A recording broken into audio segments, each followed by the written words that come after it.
This is Winnipeg Sports Talk Daily with Andrew Hustler Paterson and Michael Remis.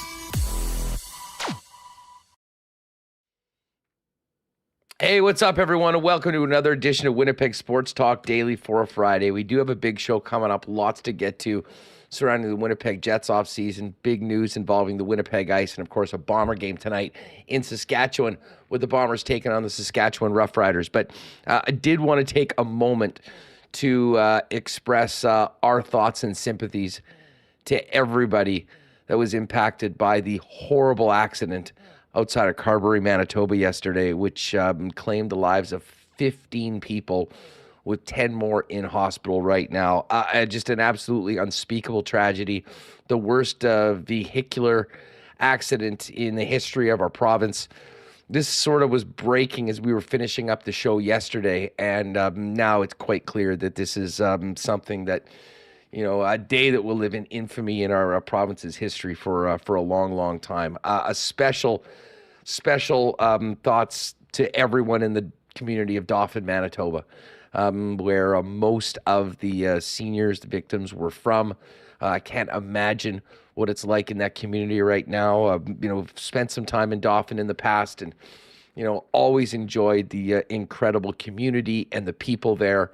And I can't imagine what everyone is going through there right now. So on behalf of us here at Winnipeg Sports Talk, thinking about everyone affected by that tragedy, and a special thanks to the first responders, the police, the fire and paramedics, Stars Air Ambulance, and of course the medical professionals that have been doing everything they can around the clock to save the survivors from that. It is, you know, obviously we have a lot of fun talking about sports and a lot of things that seem very trivial at times like these, and we'll continue to do that today.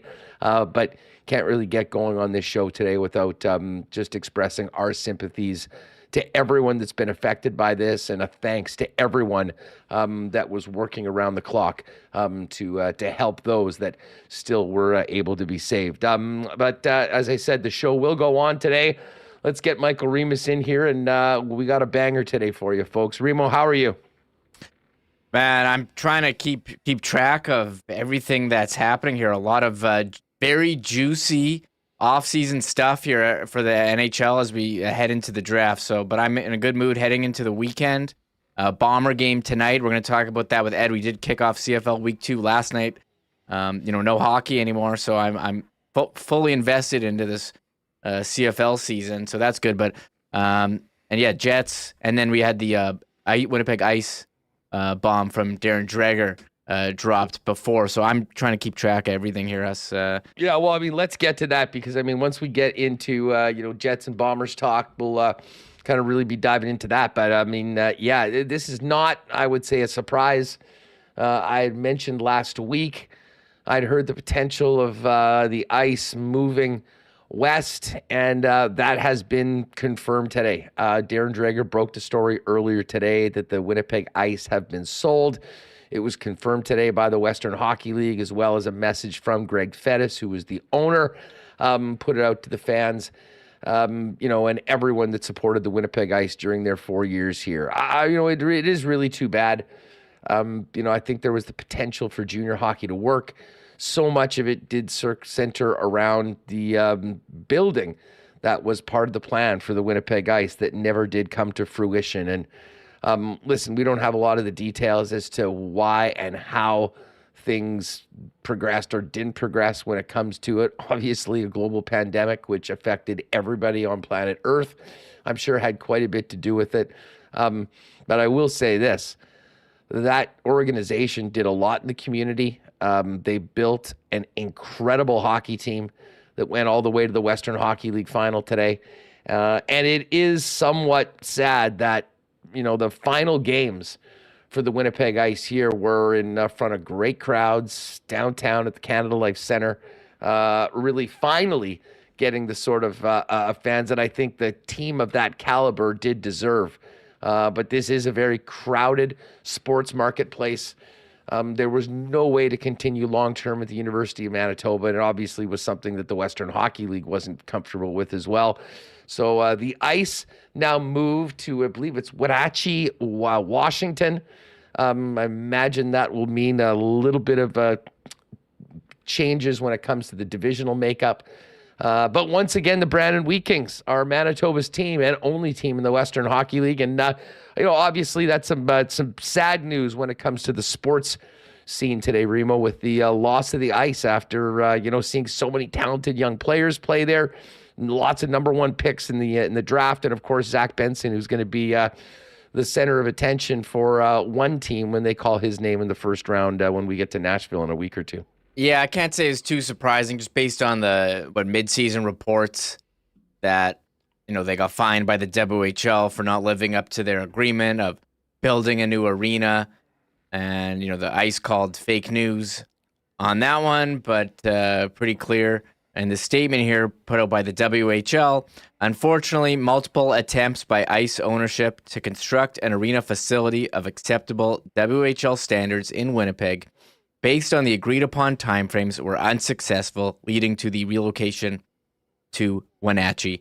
And I don't know if, would have worked if they would have built the arena or not, but I do know the number one question. One of the number one questions since we do the show, anytime we brought up the Ice, would be, when is the arena coming? When is the arena coming? That question and who is the new Jets play-by-play voice were asked, maybe the most frequently asked in our chat.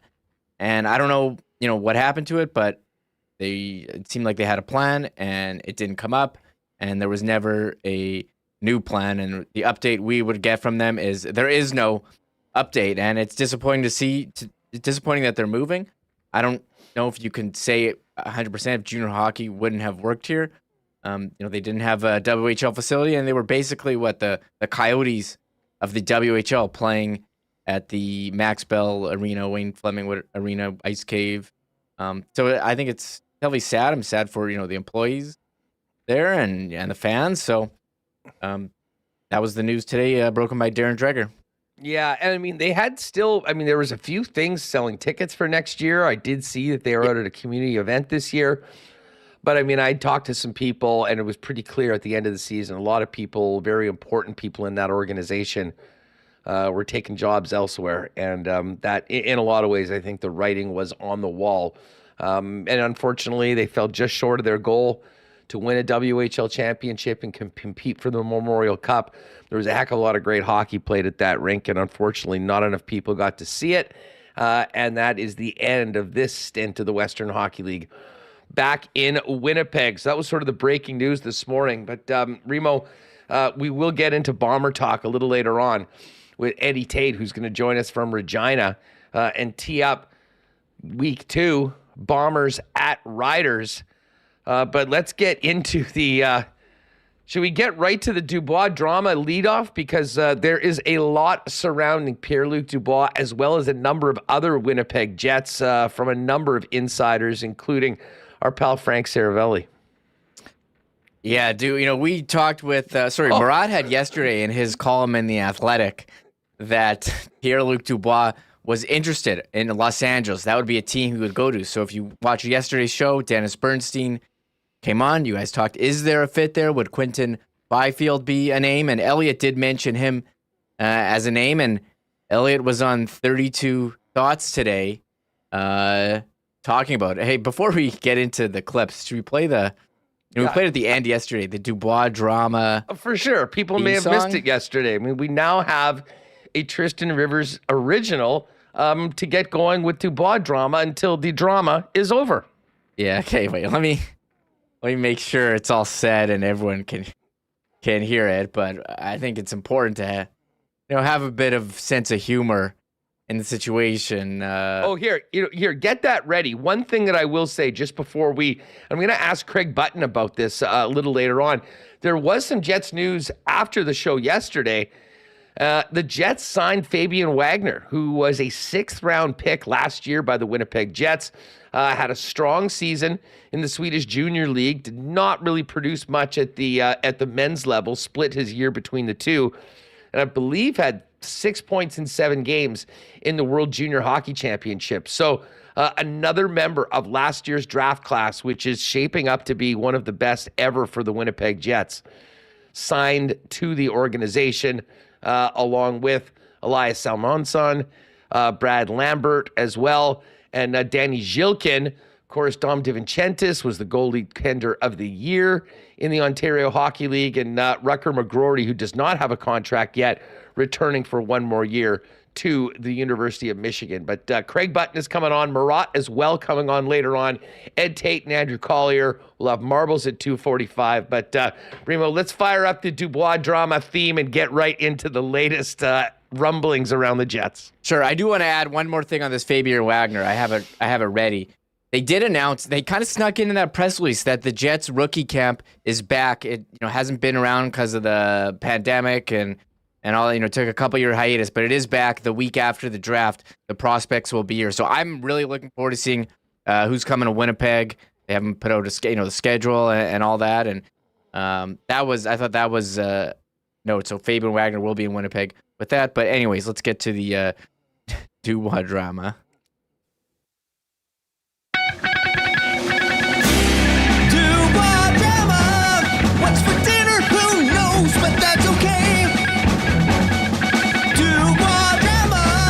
Don't stress, it's only afternoon anyway. It's Dubois drama lunch. Come and go through your shift with us. Oh, God, that cracks me up. Tristan Rivers with the Winnipeg Sports Talk Dubois drama theme. We've got a spinning logo now. We've got a theme. Honestly, I think this has taken its toll on probably Dubois, his agent, the Winnipeg Jets. I'm going to be sad to have all this over, Remo, because it's been nothing short of amazing content for us and everyone in the chat every day. You look at our I don't know what I'm going to do when this trade goes down. I really hope it never happens and it just drags out, because you look at some of our most popular videos. I mean, we had 1,000 people in here last summer after Pat Brisson said, Montreal's a place that he'd like to go to. And I put out the video of you and Ken last week. I mean, that's got over 9,000 views. So, it's been a gift in terms of content, but not really a gift for the Winnipeg Jets. No, and listen, there's a lot more going on than just Pierre-Luc Dubois, which is what makes the Winnipeg Jets the most fascinating team going into the draft. We've got a bunch of audio to play for you. And let's start it off with Elliotte Friedman, because we had heard that the Los Angeles Kings were a team that was interested in. I mean, I had mentioned, a couple months ago on this program that, if you were going to trade a Scheifele or a Dubois, who would you be looking for? And I mean, a younger player with potential that was under team control was a must. And the name Quinton Byfield came up, and it certainly sounds like there is a little more traction to that when you hear Elliotte Friedman weigh in on the situation as he did on 32 Thoughts. This is how it sounded.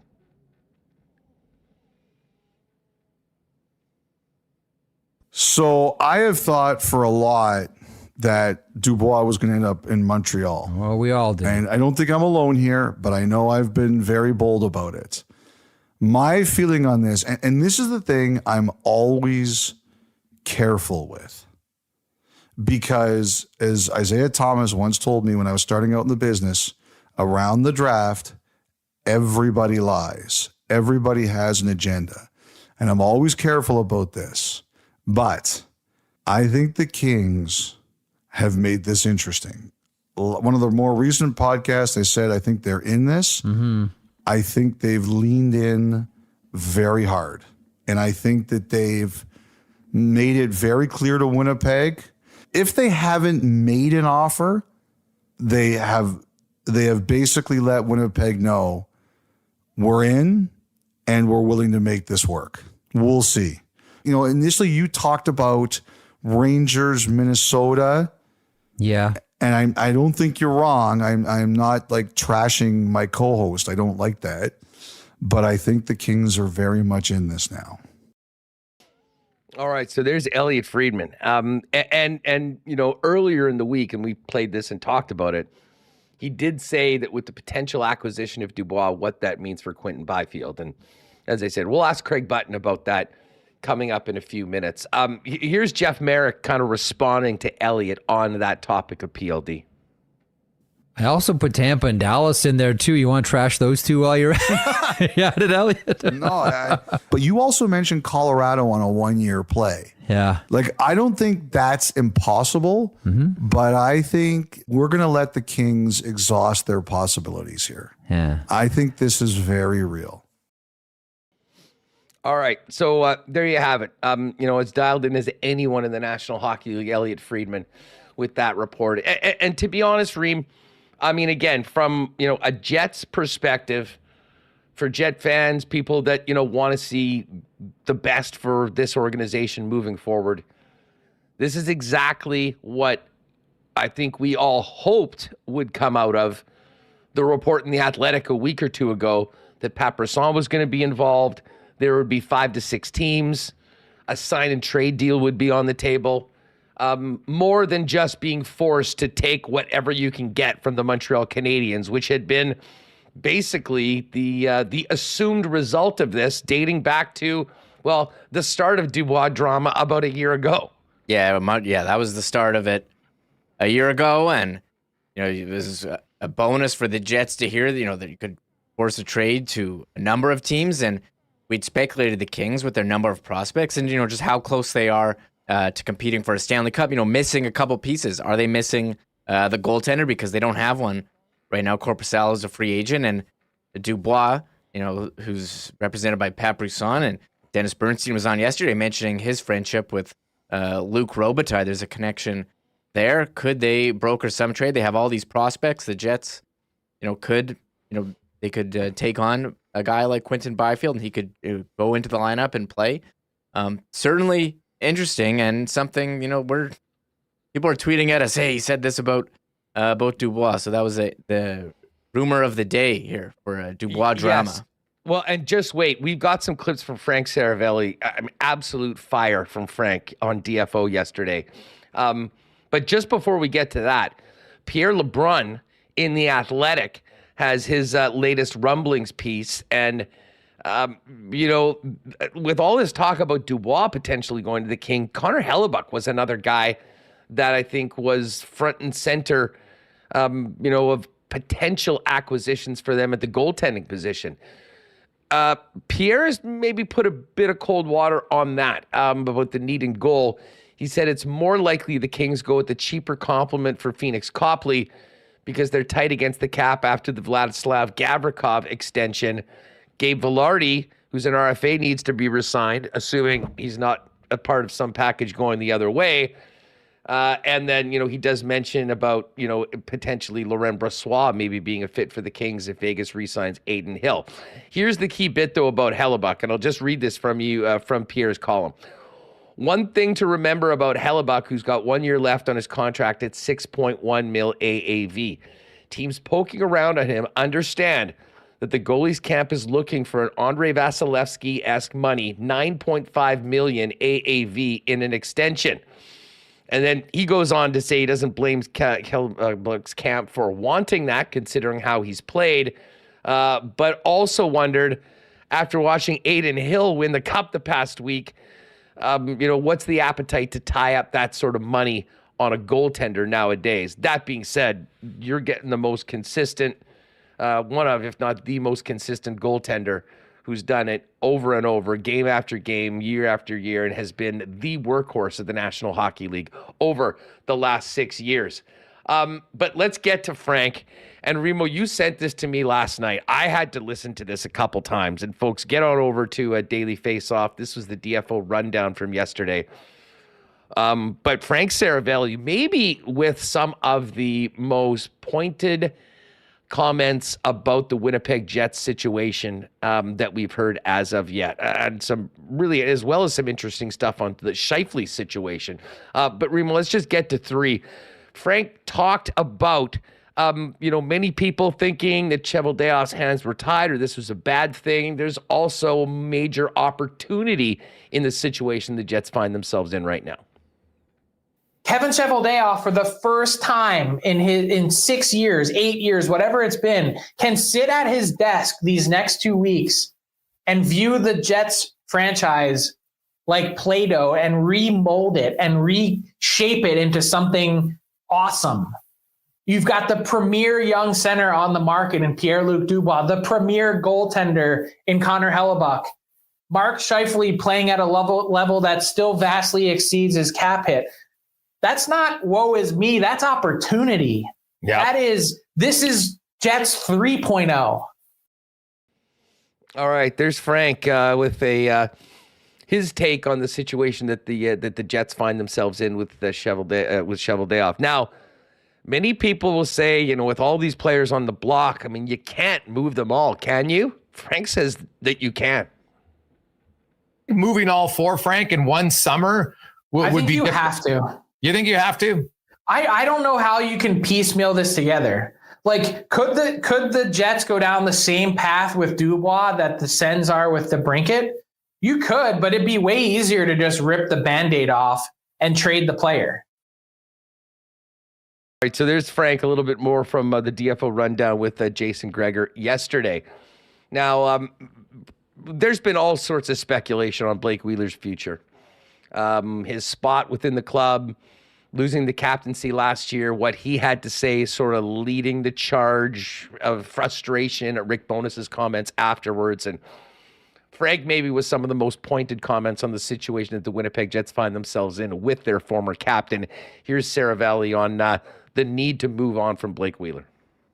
Some of this is hearsay because I'm not there, but they made a decision to strip the C off of Blake Wheeler's jersey last fall before the season started.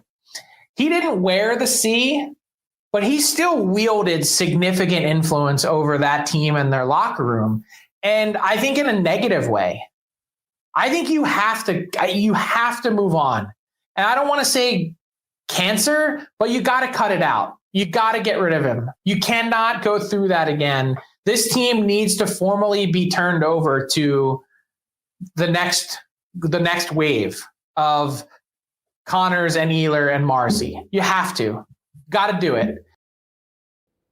All right, so there's Frank. And it was interesting because we played yesterday, I believe, in Drager's conversation with Jay Onright on SportsCenter a couple nights ago after Vegas won the Cup. He did mention for the first time, I think, from Drager, who's very tightly connected to Cheveldayoff, that, a buyout is an option. And that, I know, is not something, the road that they wanted to go down right now, or ever, to be honest. But it might be something that has to happen. Now, there's one other clip here. I mean, we've spent so much time talking about Dubois for obvious reasons. Hellebuck, Mark Scheifele's situation is sort of taken a little bit of a back seat, but it is still a major, major piece for the club and a major decision to be made moving forward. I have been of the opinion that I didn't think I think there was some realization within the organization that the time to move on was now with Mark Scheifele, and for many of the same reasons with Blake Wheeler, a fresh start elsewhere and a fresh start for the team probably makes a lot of sense. Frank dug in a little bit more, and I have a feeling, certainly from listening to Frank, that the feeling on that sounds like it's mutual. Here's Saravalli on Mark Scheifele's situation. And then where does that leave Scheifele? Well, look, I think talks to this point have been amicable, and I did hear rumblings last week that the Jets were in a spot where Scheifele had asked for a trade. That's been met with some significant denials. But the point is, Mark Scheifele's, I don't think there's a path forward for him to re-sign there. So maybe you can bring him back and play out the year, and maybe things end up being different and you seize on the value that he has relative to cap. But I think the value is so much more in someone else's pocket than yours.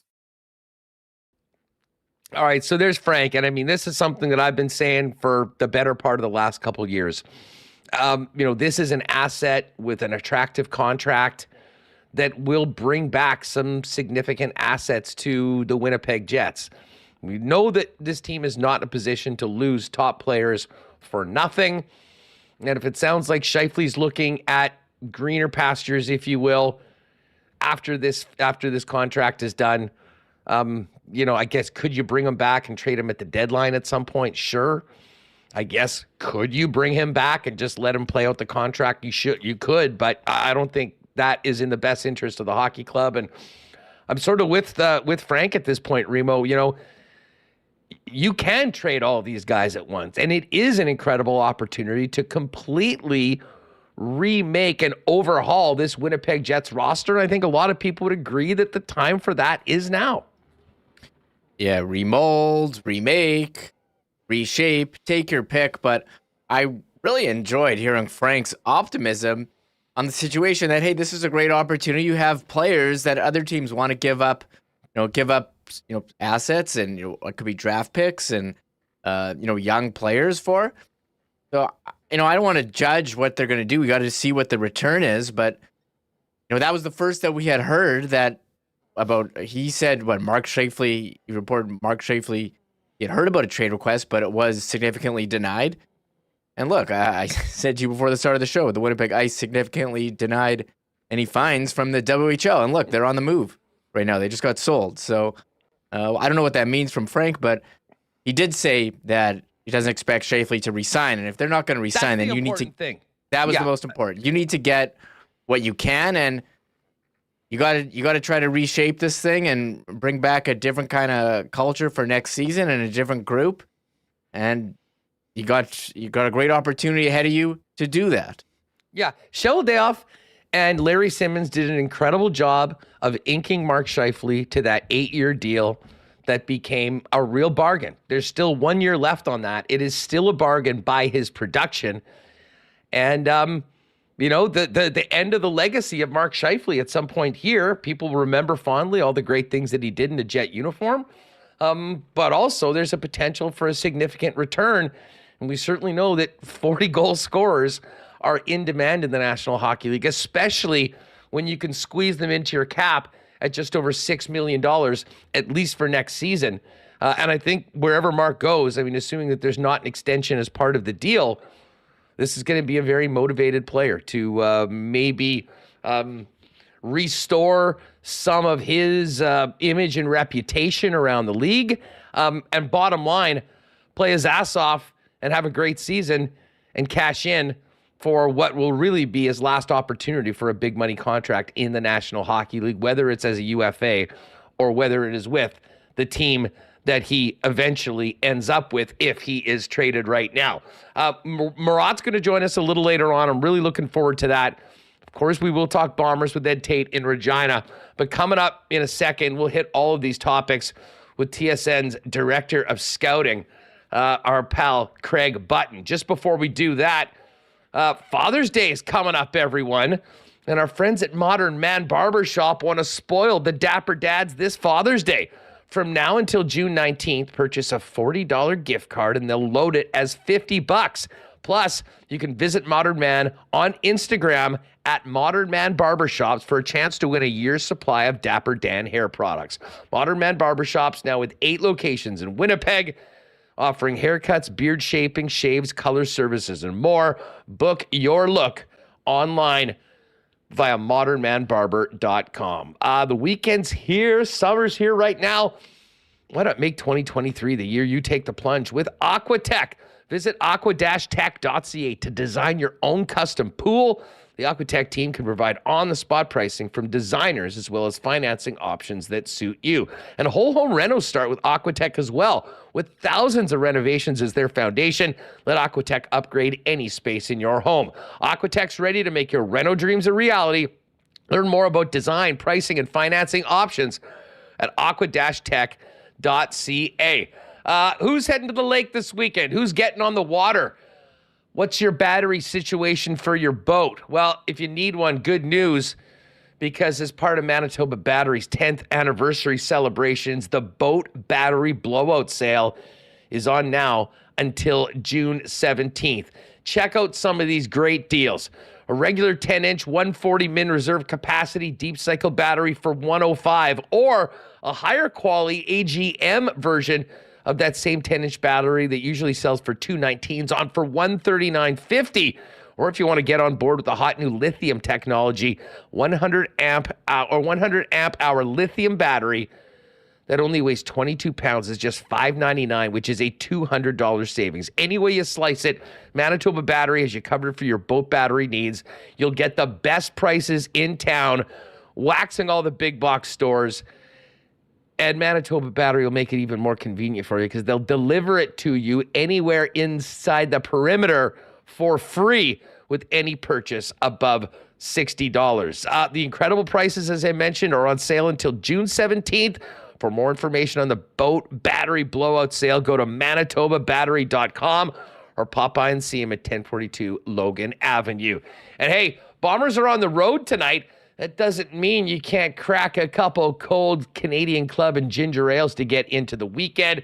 The good news is they're on sale right now at your local Manitoba liquor marts or at your favorite vendors. And everyone will be enjoying maybe a little CC and ginger at the next Bomber game coming up a week yesterday. June 22nd as the Bombers host the Lions. Canadian Club, available at your local Manitoba liquor marts, Canada's favorite Canadian whiskey in the official spirit of the Winnipeg Blue Bombers. All right, Murat coming up. It's been a minute since we've had him on the program. Looking forward to that. First, though, let's check in with Craig Button. A little look ahead to the draft, but let's first off start off with Craig's thoughts on everything happening around the Winnipeg Jets. Craig, what's going on? How are you? Not much going on. I mean, Stanley Cup's been awarded. I'm dying to see the parade up the Vegas Strip on Saturday evening. Everybody asks me, why are they having the parade at night? Well, I'll tell you why, because it's 40 degrees Celsius during the day. And Vegas at 7 p.m. at night, it's just getting started, the show. So it's a perfect time to be going up and down the Strip. But, you know, obviously a great story in Vegas with the Golden Knights and what they accomplished in their sixth season. But now we're into that next season, which is all the teams that fell short try to improve their group. Well, and just quickly, I don't want to spend too much time on Vegas, but we know the big swings that Kelly McCrimmon took, big risks, but big acquisitions. They had one drafted player in their lineup when they won the Cup. How do you think that resonates with other GMs? I mean, is there a chance that sort of maybe pushes general managers in other locations to maybe get a little more aggressive and courageous, if you will, when it comes to moving players? You would think so, but you know, I'm going to go two places here, and I'll start with Kelly. You know, Kelly was asked that question, and I'm paraphrasing him, and he was, you know, while you know, a lot of times you got to make tough decisions, and you know, he goes, listen, this job is about tough decisions, and if you want to be good, you have to make tough decisions, and if you're leery about making these tough decisions, maybe you shouldn't have the job. That's a pretty big statement by Kelly, but he's right. Now, the Vegas Golden Knights won the Stanley Cup in their 6th year in the National Hockey League. The Edmonton Oilers won the Stanley Cup in their 5th year in the National Hockey League, a little bit different coming from the WHA. And then the Philadelphia Flyers won the Stanley Cup in their 7th season. There is one common thread between all those teams. Ed Snyder, Glenn Sather, Bill Foley, and everybody that was involved, all were bold. All said, we're here to win it. We're here to be the best we can be. So when you ask me about, you know, does it set a template? Maybe in some cases, in most not. Because most of the time what I hear is how hard it is, how difficult it is, and, you know, all the things that go with it. Never once did you hear that from the Vegas Golden Knights. Never once did you hear that from Glenn Sather or Ed Snyder with the Philadelphia Flyers. Bottom line is, Kelly McCrimmon, George McPhee, Bill Foley set a template, set a standard, set a bar. Yeah, there might be a handful of teams that might be a little bit more bold. All in all, not in the DNA. Well, I think most people would agree that the time for a bold move or two here in Winnipeg is upon us right now. I want to get to the draft with you in a minute, but I mean, what do you make of Kevin Cheveldayoff's situation right now, knowing that there was, I think, a team need and desire to move on from Blake Wheeler and potentially Mark Scheifele, and now almost being forced into move Pierre-Luc Dubois and Connor Hellebuck. Okay, so you're now dealing with reality, right? And, Kevin last year at this time, he said, I believe in this group. And now, after a number of years, it's really more difficult to believe in the group. And then you have players that don't believe in playing for Winnipeg any longer. I think sometimes it's difficult to look in the mirror and to really see reality.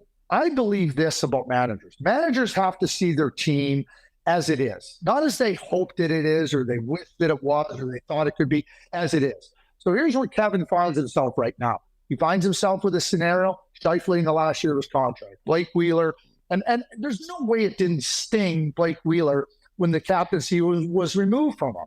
And he's got 1 year left. Hellebuck and Pierre-Luc Dubois say they don't want to sign here long-term. That's certainty for Kevin Cheveldayoff. Now he knows what he has to do. And anything less than trying to procure the best deals, whatever they may be, whether it includes all four, whether it includes 3 of the 4, whatever it is, that's what he has to do. There's no room for trying to couch this or trying to massage it in a different way. It's very clear what the intentions are of Dubois and Hellebuck and where the team has fallen short. And that's not all Mark Scheifele or Blake Wheeler.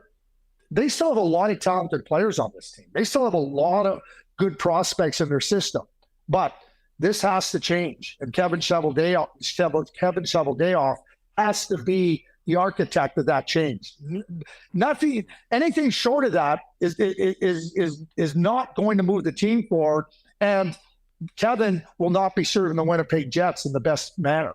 One of the things that we've heard from some of the connected insiders is that the Winnipeg Jets are open for business, but they are not looking. And I mean, the word that's used is rebuild. I mean, we joke that you can have there's a dozen RE words, call it whatever you want. I mean, I don't think this team's looking to be the worst team in the league and pick first overall. And they frankly have too much talent, but it's obvious, Craig, that there are big changes needed. What do you make of the messaging from the team that this is about making the playoffs next year and being competitive? Is that more a message maybe to some of the players that are still on the team, a Josh Morrissey, a Kyle Connor, and Adam Lowry, that, while there are going to be changes, this team is not looking to take massive steps back, as difficult as that may seem if you're losing the sort of players the Jets may be?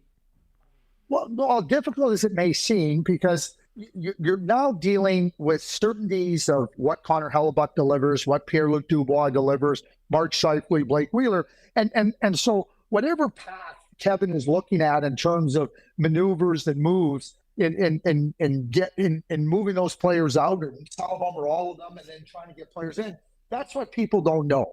But you just mentioned it. Adam Lowry, Niederreiter's got another year, Ehlers, Morrissey, Kyle Connor. These are all really good players. These are, and they're not the only good players. There's lots of good players on this team. So I think that great to have messaging, right? But the Winnipeg fan base knows. And they'll be patient and saying, we'll wait. And they'll say, show us. We're not going to just take your word for it.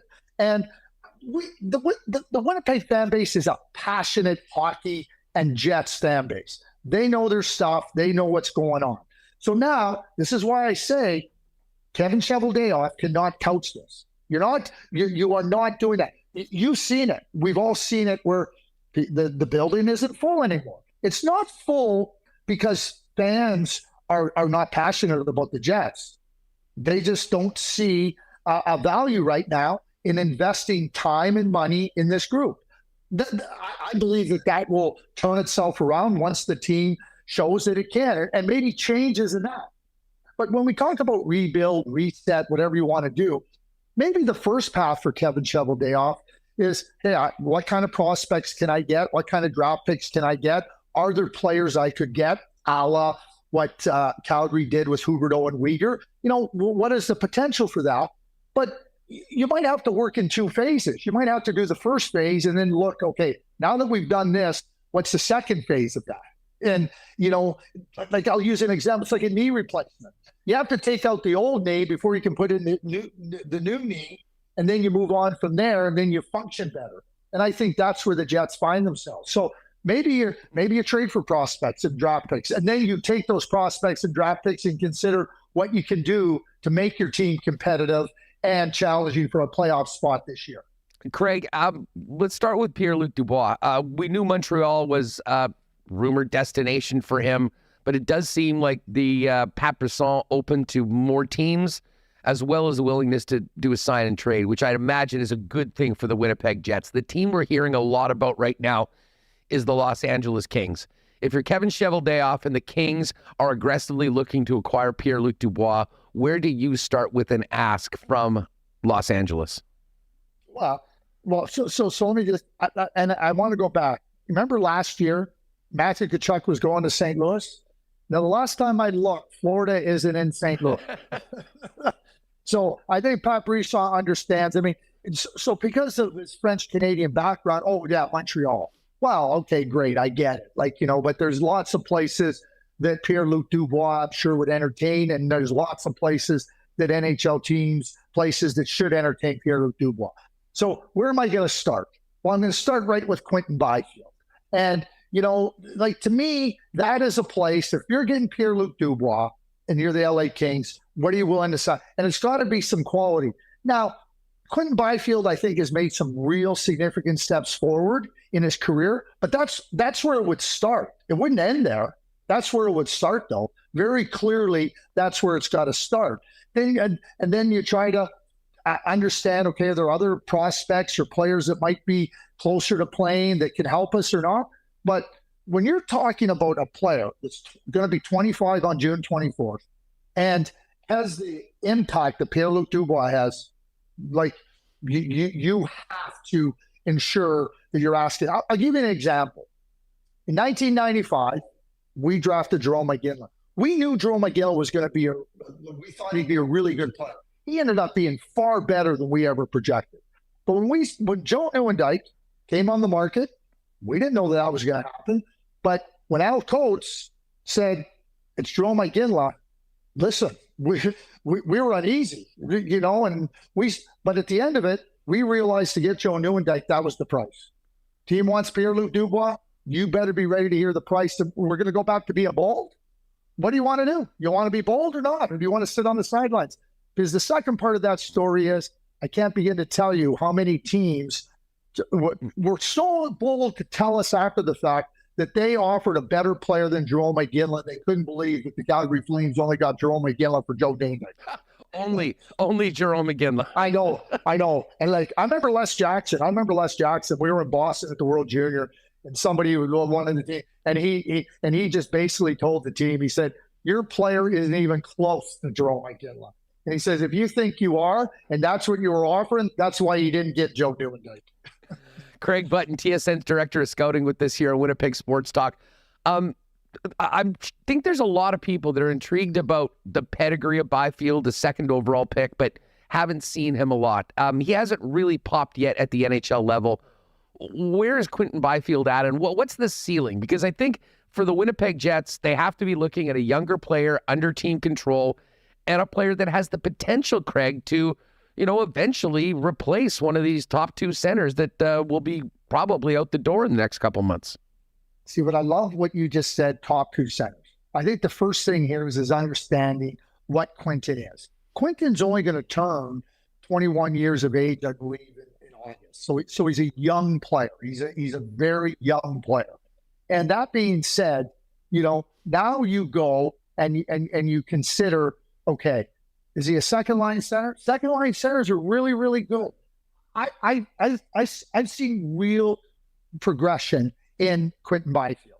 And, maybe people expected it to be sooner, but Quinton has always been a player that's moved along at a path. And, the qualities he brings, he's a smart player. And I think once he gets to an age where he's a little bit more mature physically, mentally, I think that's where you're going to see somebody shine and move forward. I look at a couple of players. Nathan MacKinnon was Rookie of the Year as an 18-year-old. It wasn't until his fifth year that he popped. There was a lot of questions about Nathan MacKinnon. He signed the big contract coming out of his entry. Oh, my God, can you believe you're giving Nathan MacKinnon that? He's a superstar. He's one of the best players in the whole world. The other player that comes to mind is Marcus Naslund. Marcus Naslund was in Pittsburgh, moving along. Took him a little bit of time, but boy, once he came along, he became a frontline player. I think Quinton, do I think he's Nathan McKinnon? No.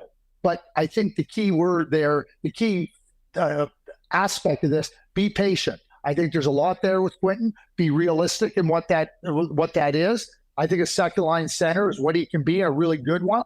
But I think I've seen progression in Quinton, but that's what it's got to.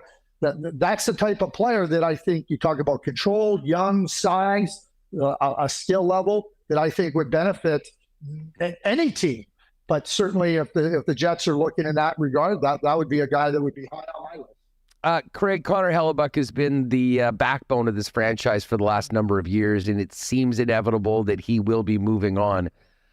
From a general manager's perspective, when you have an asset like that can be such a difference maker for a franchise, how do you go about maximizing value for a player like that? And what do you make of the market for a player like Connor Hellebuyck right now in the National Hockey League? So I'm going to answer the second question first. Connor Hellebuyck, and I've done this a few times, in the last 6 seasons, nobody's played more games than him. Only Andre Vasilevsky has won more games than Connor Hellebuyck. Of goaltenders that have played 200 games or more, Connor Hellebuyck has the 4th best save percentage in the entire league. You watch him lots. Like he is the backstopper that when your team isn't playing well, he keeps you in a game. When your team needs the performances to help you end up on the right side of the game, he's unique. There are very few goaltenders like him in the league. For me, looking outside in, if a Connor Hellebuyck comes on the market, you are doing everything you can. You're moving heaven and earth to get that game changer, that difference maker. That's how I look at it from the other side. Okay, do the Islanders need him? No, they have Sorokin. Do the Rangers need him? No, they have Shesterkin. I talked about Vasilevsky. When you have a chance to improve your team in such an important position and in such a significant way with Connor Hellebuyck, you better pony up. Because again, I'm going to go back to what I said earlier. You asked me about will this change how general managers look at it? I don't think it's in their DNA. But there are general managers out there that it is in their DNA. And you want to improve your team. You want to be serious about what you say you're about, trying to compete and trying to move yourself closer to a Stanley Cup.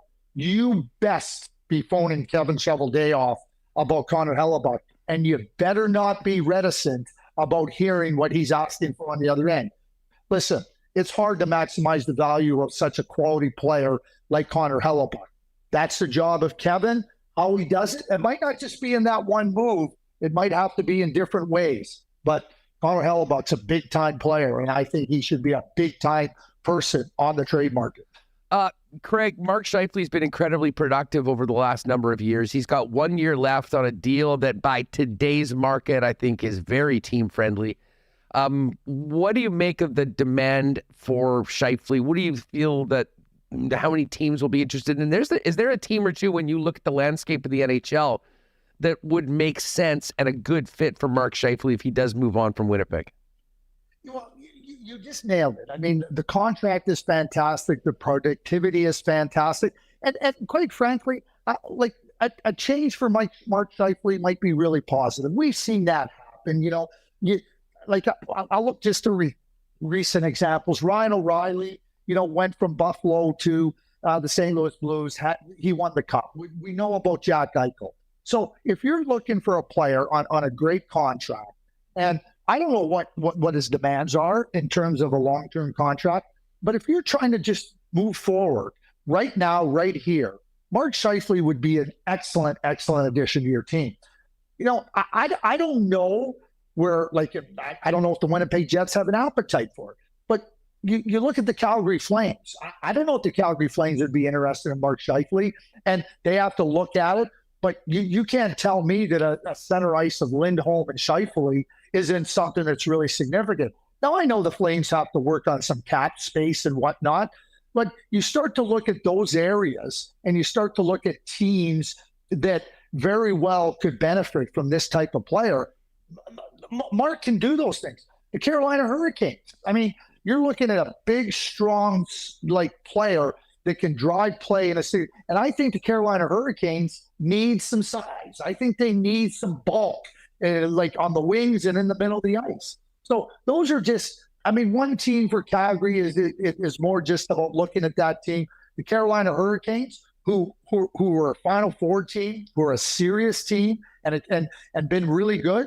I think that would be a really good fit for the Carolina Hurricanes. And they very well may be able to meet Mark Scheifele's demands on a long-term contract and be comfortable doing it. Well, and the one thing I'll say, Craig, is, for instance, if he did go to a team like Carolina, who's shown that they're willing to play things out and see how things go, you're going to get a player that I think is going to be incredibly motivated for a number of reasons to have a big year. And at the top of that list is the fact that he's probably got one more big-time NHL contract in him, and that will be signed at the latest at the end of next season. You nailed it. Players are competitive. They're going to give their best. But you're going into that last year. You know that you're going to be UFA. You know you're going to have suitors, and you want to put yourself in the very best position. I don't think it's about being more competitive. I think it's just about, you know that in an 82-game season, you're going to be more dialed into every single detail of the game to make sure that you maximize your play on the ice, to maximize your greatest potential off the ice in terms of a contract. And to your point, that's exactly what you get at this point in time.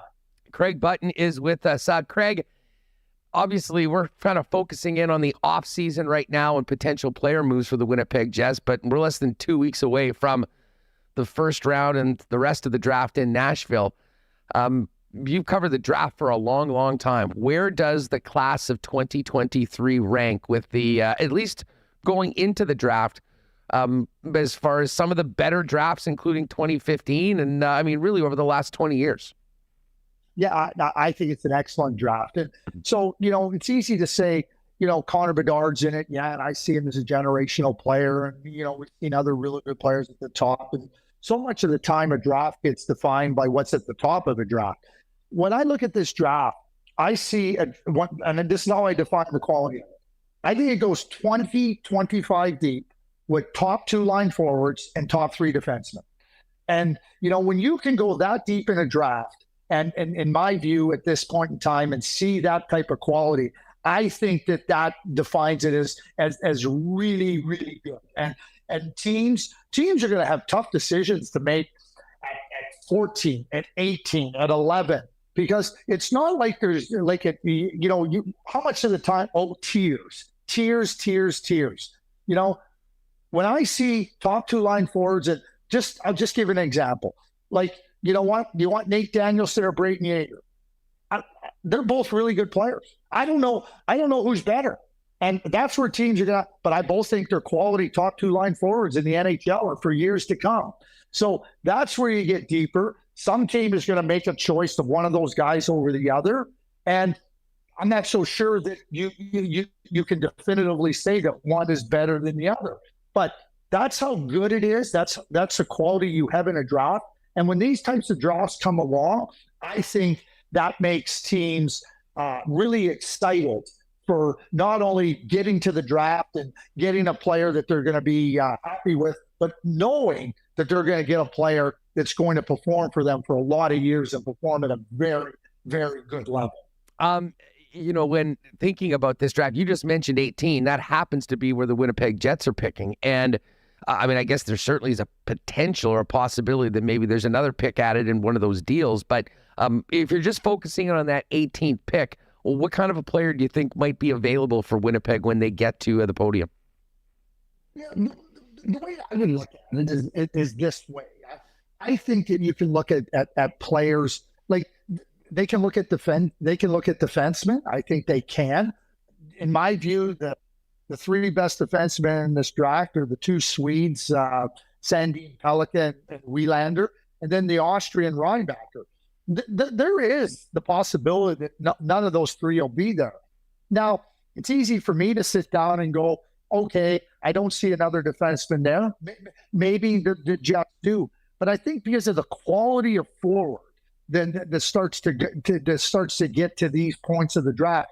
I just mentioned Jaeger and Danielson together, but you start to go through the forwards, and Bedard and Fantilli and Carlson and Michkov and Will Smith and Shala and Dvorsky and Barlow and Wood and Leonard and Ritchie. They're going to have a choice. It's not like, okay, we'll take who's ever left. They're going to have to make a choice on a really good player that I think is a really good player, and they're going to have to make that choice as well. And what I see, though, is somebody that's going to be real quality, real significant quality for them, and maybe even somebody that might be able to play with not next year, but maybe be closer to ready come the fall of 2024. That's also what you get with quality players that are a little bit more advanced. Craig, you mentioned tiers when it comes to the draft. I mean, there's Connor Bedard, and then you've got a group. It seems like, Fantilli, Carlson, Michkov, Will Smith. Is that sort of the next tier of that draft? And how close are those players to each other? I mean, is there one that stands above them all? Like, is it Fantilli by a mile for the number 2 pick, or might that be a tougher decision for the Ducks than maybe a lot of people think? Well, here's what I would say. I don't think it's by a mile, not at all. I mean, I can make a case for a lot of players. So I'm just going to go through a quick little exercise, and this isn't I'm just trying to say the style of game that they have. So I'm just going to say style of game that these players have. So I'm talking about McKinnon, Nicholas Backstrom, Kucherov, Zubov, Zibanejad, Ranton, Jason Robertson, McAvoy. Like, these are the types of players I think that, Horvat, Tuck, Tage Thompson, those types of players, Gensel, you start to look at those types of comparable types of players. Like, tell me what the tier is. Yeah. I mean, when you mentioned McKinnon, that's why I say style of game. I think Fantilli has a style of game like McKinnon, that frenetic pace, that speed. But, Zach Benson might have a game like Patrick Kane. So, you're talking about Patrick Kane, who's a heck of a player at that, a little bit not as big. You look at Jason Robertson, that's a really good player. And you start to move Matthew Wood, who I think has some similarities to Tage Thompson. That's where you're at. And so I'm not so sure where the tiers are at, with respect to going down the list. Like, I think Nate Danielson has a game like Elias Lindholm. So, as you get to different points in the draft, I'm as comparable types. These are all really, really good NHL players. So, I'm not so sure Leo Carlson's really good, but Michkov could be special. Will Smith is got qualities that are really, really unbelievable. But then you look at Ryan Leonard, who's a different game, and then you look at Gabe Perreault, who has there's lots of really good players in this draft. And to me, I don't know where the tier is. After Bedard, and I would agree with you, Carlson, Fantilli, Michkov, Smith, maybe, but I'm not so sure that might not just be consensus. And there might be some other players that might end up being in that category of player as well. David Pastrnak went 25th overall. He's a superstar. Craig, compared to where we started the year, is there a player or two that, in your opinion, helped themselves the most? I mean, basically the biggest riser so far as where your ranking is over the past year. Yeah, what I would say to you is that, we start off with a set of players, and then you have a subset of players, and you're aware of the subset, and you're aware of the set that have identified themselves maybe a little bit ahead at this, and then you watch over a period of time. And so when we talk about risers, the way I put it in is it's players that have just maybe that weren't able to show as much of their potential at the beginning of the year as they do now. So for me, and I've watched Axel Sandin-Pellikka for 18 months. His progression has been significant. Tommy Nylander, I've watched it for 18 months. Really significant. Matthew Wood, who was an excellent player in the BCHL, He goes to the NCAA as a 17-year-old first-year player, a point-a-game player. Massively impressive. And, I watched Will Smith and Ryan Leonard and Gabe Perreault and Oliver Moore last year with the NTDP under-17 team. The improvements that they made over the course of last spring to now, it's tremendous. You can sit down and go, okay, I think that guy's going to be good and everything, but you also have to use indicators. And they might not have been there, but now you watch them and you got to keep your eyes open. You see significant progress. And that's how players move up, and that's how players get ranked higher. And so those are just a handful of players that I see have really significantly taken their game forward. Carson Bjarnason, I watched him play some as a 16-year-old at Brandon. Then you watch him in the summer. Then you watch him over the year. I mean, I would have never had Carson Bjarnason as a first round or top 32 potential player. I certainly do now. And that's just it's not so much about me watching him. It's about watching what he did. Craig, this has been so much fun. We always appreciate you having on. Just on the way out, the Jets signed Fabian Wagner yesterday, who was their 6th-round pick last year. I knew he played for Sweden in the World Juniors and did quite well. Anything about the player for fans that don't really know much about this young man?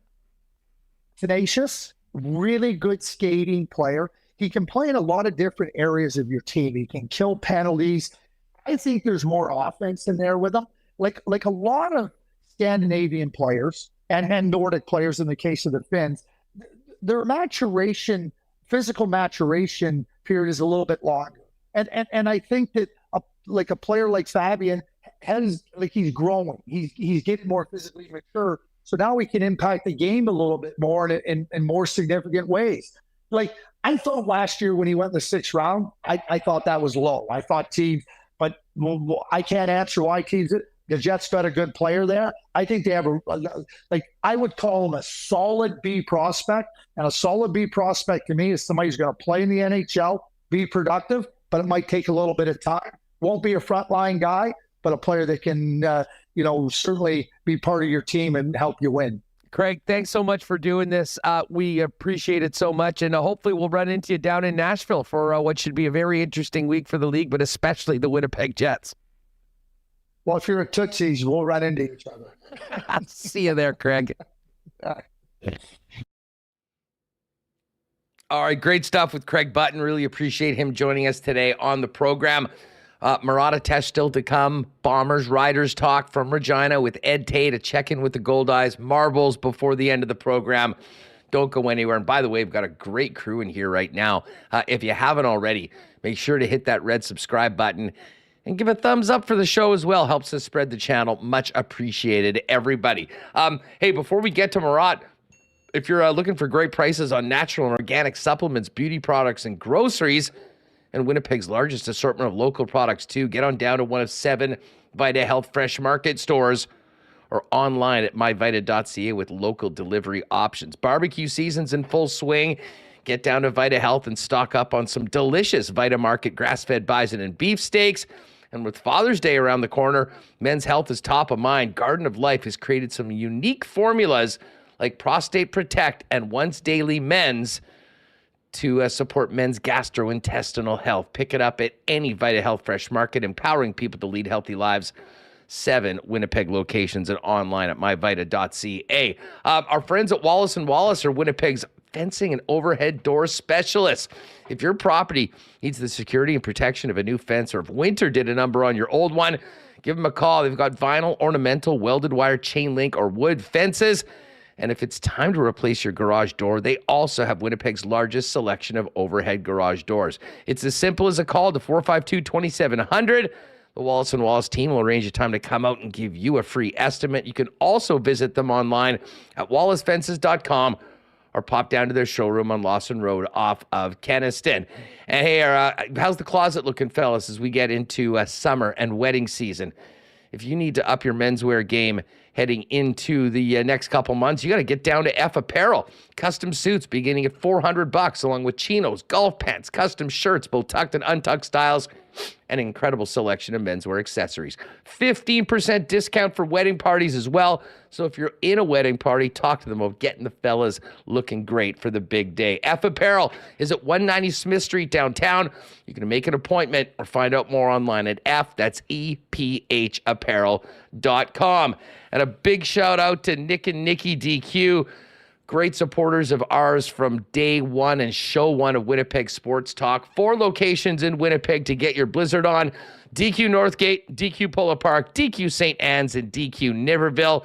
And, of course, you can also hit them up on Instagram at DQ Manitoba if you need a custom blizzard or DQ ice cream cake. All right. It's been a minute since we've had our pal Murat Tesh from The Athletic on. Murat, welcome back to WST. How you been?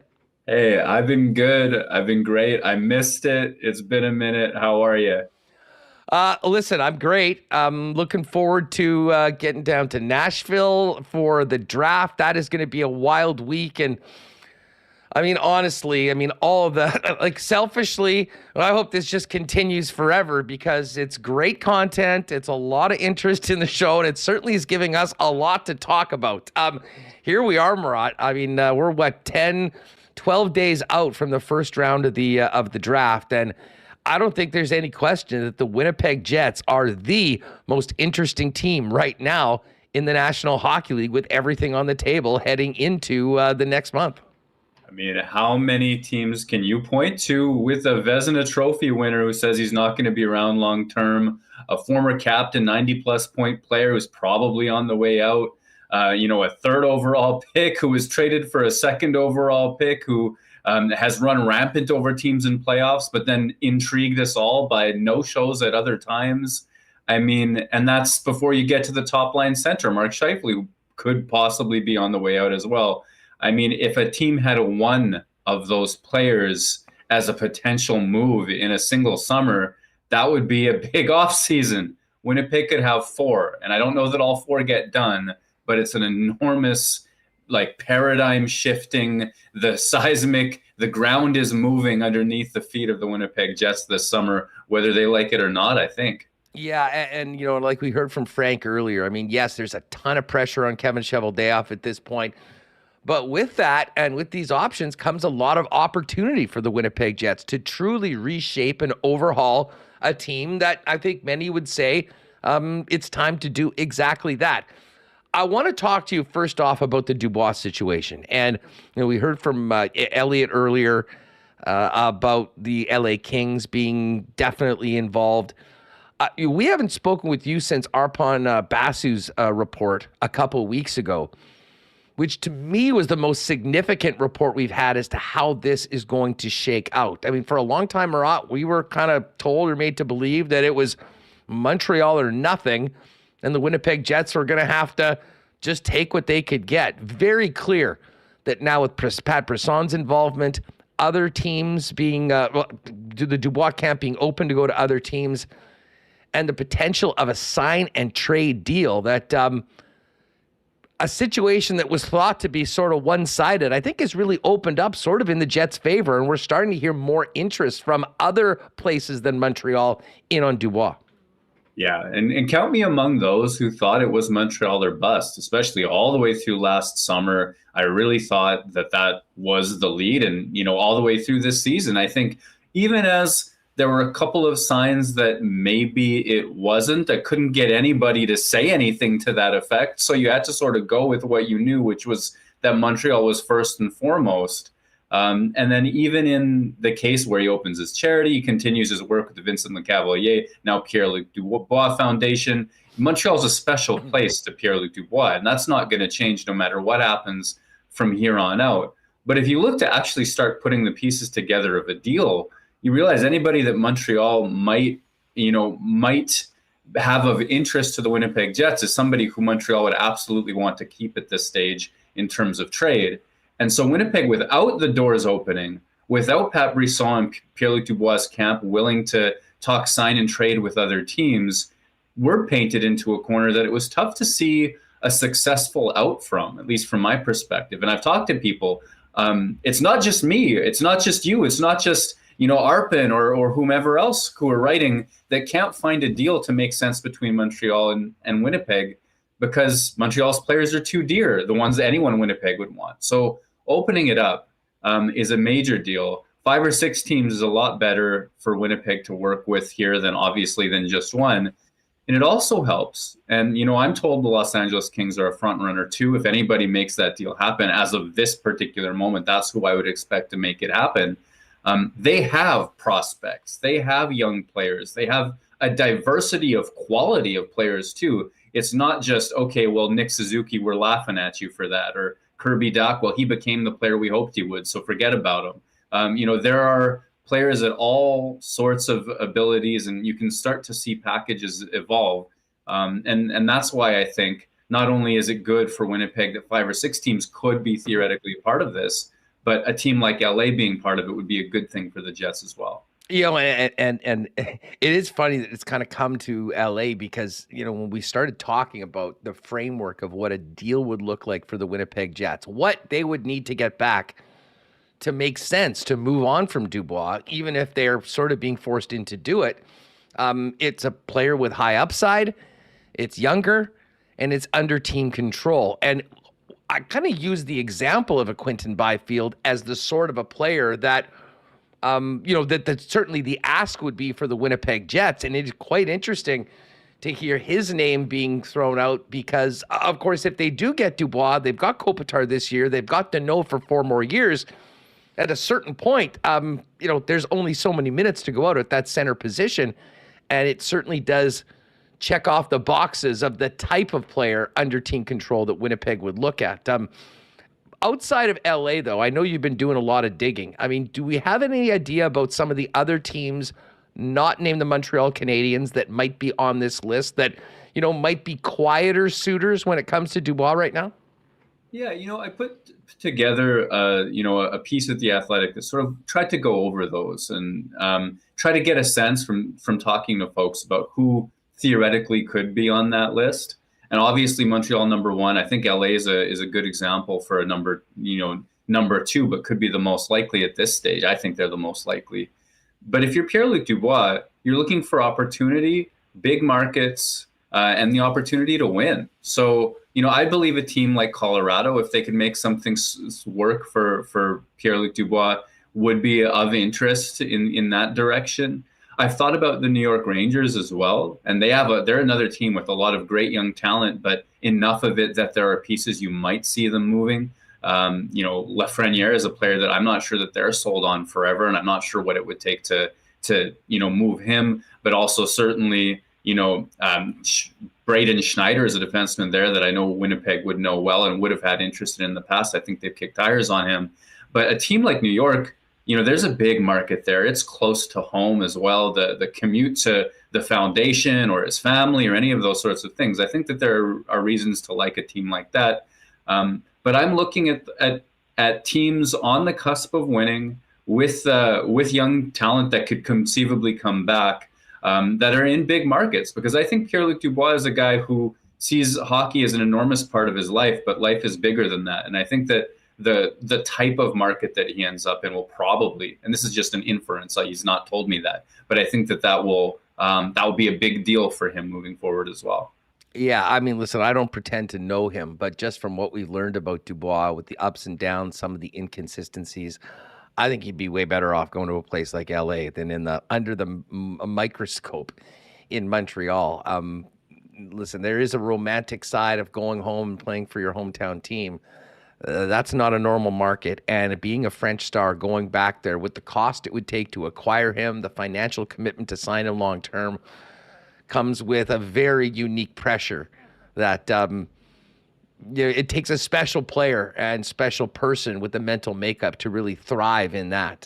So it'd be fascinating to see how things continue with Dubois. He's far from the only guy, though, on the block that could potentially get moved. And, Scheifele and Wheeler, I think, are more organizational goals to maybe turn over those guys. But Dubois and Hellebuyck has been reported not re-signing with the Winnipeg Jets. The onus is on the general manager to max out value if you are trading a Vezina Trophy winner and a player like Dubois. As it pertains to Hellebuyck, I don't think there's any doubt that there'll be plenty of interest in his services. Where do you think the ask starts for Kevin Cheveldayoff? I mean, if Connor Hellebuyck, a Vezina Trophy winner and the workhorse of NHL goalies over the past 6 years, is sent moving, What needs to come back to Winnipeg to make this make sense? I mean, that's a great question, and I don't have it zeroed in on specifically. And even looking at a comparable market, I mean, Roberto Luongo, Patrick Waugh, Dominic Hasek from Chicago before he was Dominic Hasek, or to Detroit when he was older or after. Like that, we don't really have too many examples of guys in the Connor Hellebuyck tier moving, and the ones that we have are far away and long in the rear view mirror at this point. The thing that I think about though with Hellebuyck is that if you're moving him, Winnipeg's organizational depth without him is horrible. It's like with him, it's okay. You can count on him to play 65 games or what have you. You sign your cheap backup and you move on with it. The AHL is covered because there's good AHL goalies there. But you don't look at Arvid Holm or Oskari Salminen to step into an NHL job next year. David Riddick, I don't know that what his future is necessarily either. So if you're moving Connor Hellebuyck, you need a prayer at a starting goaltender coming back. And, I used the example the other day in my piece of a guy like Carter Hart, because he's thought of around the league as somebody who will grow into a strong starter. He hasn't nailed that role yet. And even if, to use Philadelphia as an example, it's Carter Hart, it's a pick, it's another young player, like it's a package around this sort of situation. I'm not sure that the Flyers, it makes sense for them because they've signaled rebuild, and adding Connor Hellebuyck is anything but. So it's tough to nail that player. The tough part too, if you're Winnipeg, there are a few tough parts, and obviously the good part is you have one of the world's best, and that's a great starting point. But the tough part is the NHL's just watched Adin Hill win the Stanley Cup. How many goalies played for Vegas over the course of the year? You got tandems all over the league. Data says tandems. You're getting so much more stars divided between more goaltenders for less money than what you would imagine Connor Hellebuyck's long-term extension would be like. So this might not be the moment in history where if you had to trade Connor Hellebuyck, you'd want to. At the same time, he's a great player, and I think that a good young goalie, a pick, a young player, that's the type of thing that you want if you're with the Winnipeg Jets. Well, the fascinating thing about this is because there's so many moving pieces, the goalie, if you're trading for a goalie, it doesn't necessarily need to be in the Hellebuyck deal. That's right. I mean, a Hellebuyck deal could bring back a package that includes some, help at center, for instance, and a younger player, and maybe a Scheifele deal or a Dubois deal brings back some help in goaltending. Or, of course, there is the free agent market, for a guy like Korpisalo or someone that you can go in and, sign to not necessarily a 6 or a 7 year deal, but a 2, 3, 4 year deal that sort of gets you into that window where maybe some of the younger goalie prospects like a DiVincentis might be able to graduate to the National Hockey League. Dubois and Connor are obviously the main focuses right now. But as we heard from Frank Saravelli earlier, a lot of noise on the guys that have been here the longest, and that's Blake Wheeler and Mark Scheifele. What is your sense of the situation for both of those players right now, Murat, as we get closer to the draft in Nashville? I mean, yeah, let's start with Blake Wheeler, who's on that fishing trip up north right now. And it's interesting because clearly he's a person that still holds a lot of clout within the Jets dressing room and with a lot of the key players and all of those sorts of things. Behind the scenes, he's putting together events, and I think he arranged their Super Bowl party and all that stuff and dinner and all that, like captains would. I think that he's still been a big part of the team culture. And at the same time, I think the Jets have realized that, okay, it's time to move on to a next window. They explored trades last year. Nothing came to fruition. And I think that's largely around, the idea of retaining money over 2 seasons probably was a tough spot for Winnipeg, but also other teams looking at $8.25 million, wondering about Wheeler's ability to keep his quality together over 2 years. That may have been a tough spot. Now, if they go back that route, which I expect that they are, and I think that they would, I believe that 50% retained Blake Wheeler is a tradable option and an asset. And, I believe that that's a player that you can move on from. I haven't thought they're going to buy him out. I don't think that's Jets DNA, to be honest, in terms of looking at how they run their ship. But I do think that the overwhelming likelihood is that he's moved. The funny thing would be is, if for whatever reason, I'm not putting this forward as the likelihood, I think Wheeler had a much better time of things not being the guy asked to speak every day. I think he probably enjoyed this season a little bit more than the most recent ones. If for some reason, Mark Chipman, Blake Wheeler, Kevin Cheveldayoff get together and think that, hey, you know what, we can figure out a way to lessen your role and keep you around. Personally, I don't see it. I'm just saying. But anyway, as I'm rambling, but my thought is that he's moved. I don't know for what. I don't think he's a tremendously valuable trade piece. But Scheifele is. 1 year of Scheifele at 6.1. I can't remember offhand. It's been vacation brain, but it's 6.125. Is that Mark Scheifele? Yeah. So I think that has value. I think that Winnipeg has to listen on him, has to use him as a potential chip. And like you mentioned with Hellebuyck and Dubois, Hellebuyck doesn't have to be the guy that gets the goalie. Dubois doesn't have to be the guy that gets the center. Scheifele, I wonder about. There are some teams you look around that could use center help. What if Boston moves Jake DeBrusk so they get their way out of their cap space situations? What if Bergeron and Krejci don't return to Boston, and now they need help up at forward, and Jeremy Swayman is available for the taking because Linus Ullmark covers you off if you're the Boston Bruins? And that's a scenario I've wondered with respect to Mark Scheifele. The one thing that I can't end a big monologue like this without saying is that in Scheifele's case, as much as I think the pressure is to move him, and that I don't necessarily think that they're on the cusp of an extension or anything to that effect at this moment, I think if you're moving Hellebuyck and you're moving Dubois and probably Wheeler as well, if you're the Winnipeg Jets looking at 2 missing center positions and a missing starting goaltender, you might think to yourself, well, shoot, we have a little bit more pressure to keep this guy around, or Kevin Cheveldayoff having success with holding on to UFA Andrew Kopp until the trade deadline, then making that trade. Scheifele is the one guy, and I think I'm the only one saying this, so I'm probably wrong, but for me, he's the one guy that you might imagine a short-term something with just to help Winnipeg out of this horrible situation that it's in. Yeah, you know what? I mean, I guess certainly that would be a possibility. I don't think we just heard from Frank, who said that, he had heard that Scheifele had actually requested a trade at some point. There were denials to it. But at the end, I don't think there's a long-term extension coming in Winnipeg. I'm not sure that there is even the want on the players' side of things, but I also think there's realization within the organization that it is time to move on. And I'll say one thing. The general manager and the owner obviously have really close ties to those players and everything that they've done for Winnipeg. I don't think the head coach feels the same way. And especially considering the way things ended last year, Murat, I think it would be very, very difficult to expect Rick Bowness to come back at the beginning of the season and kind of try to really establish the continued culture change with either of those guys in the Winnipeg Jet dressing room. Yeah, that's tough for me to argue with, to be honest. I think that those two players, and Wheeler especially, just because of his longer tenure, the captaincy and all of that, and I think they're both big personalities, but I think Wheeler would be even the more intense of the two.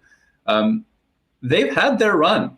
They were the front runners on this team, and like this idea of the Twin Towers, as long as Wheeler was an elite right wing and Mark Scheifele was a productive first-line centerman, the Winnipeg Jets had a shot. They had that, and they had the 2017-18 push, the 2018-19 attempt, and all of those sorts of things. That chapter, sometimes chapters end. And I think that this is exactly what that is. You heard, when I asked Wheeler, how he would evaluate his last 5 years since signing that 2018 extension, and just the reflective tone of like, it was about trying to win. We didn't necessarily get there, proud of some things, not proud of other things.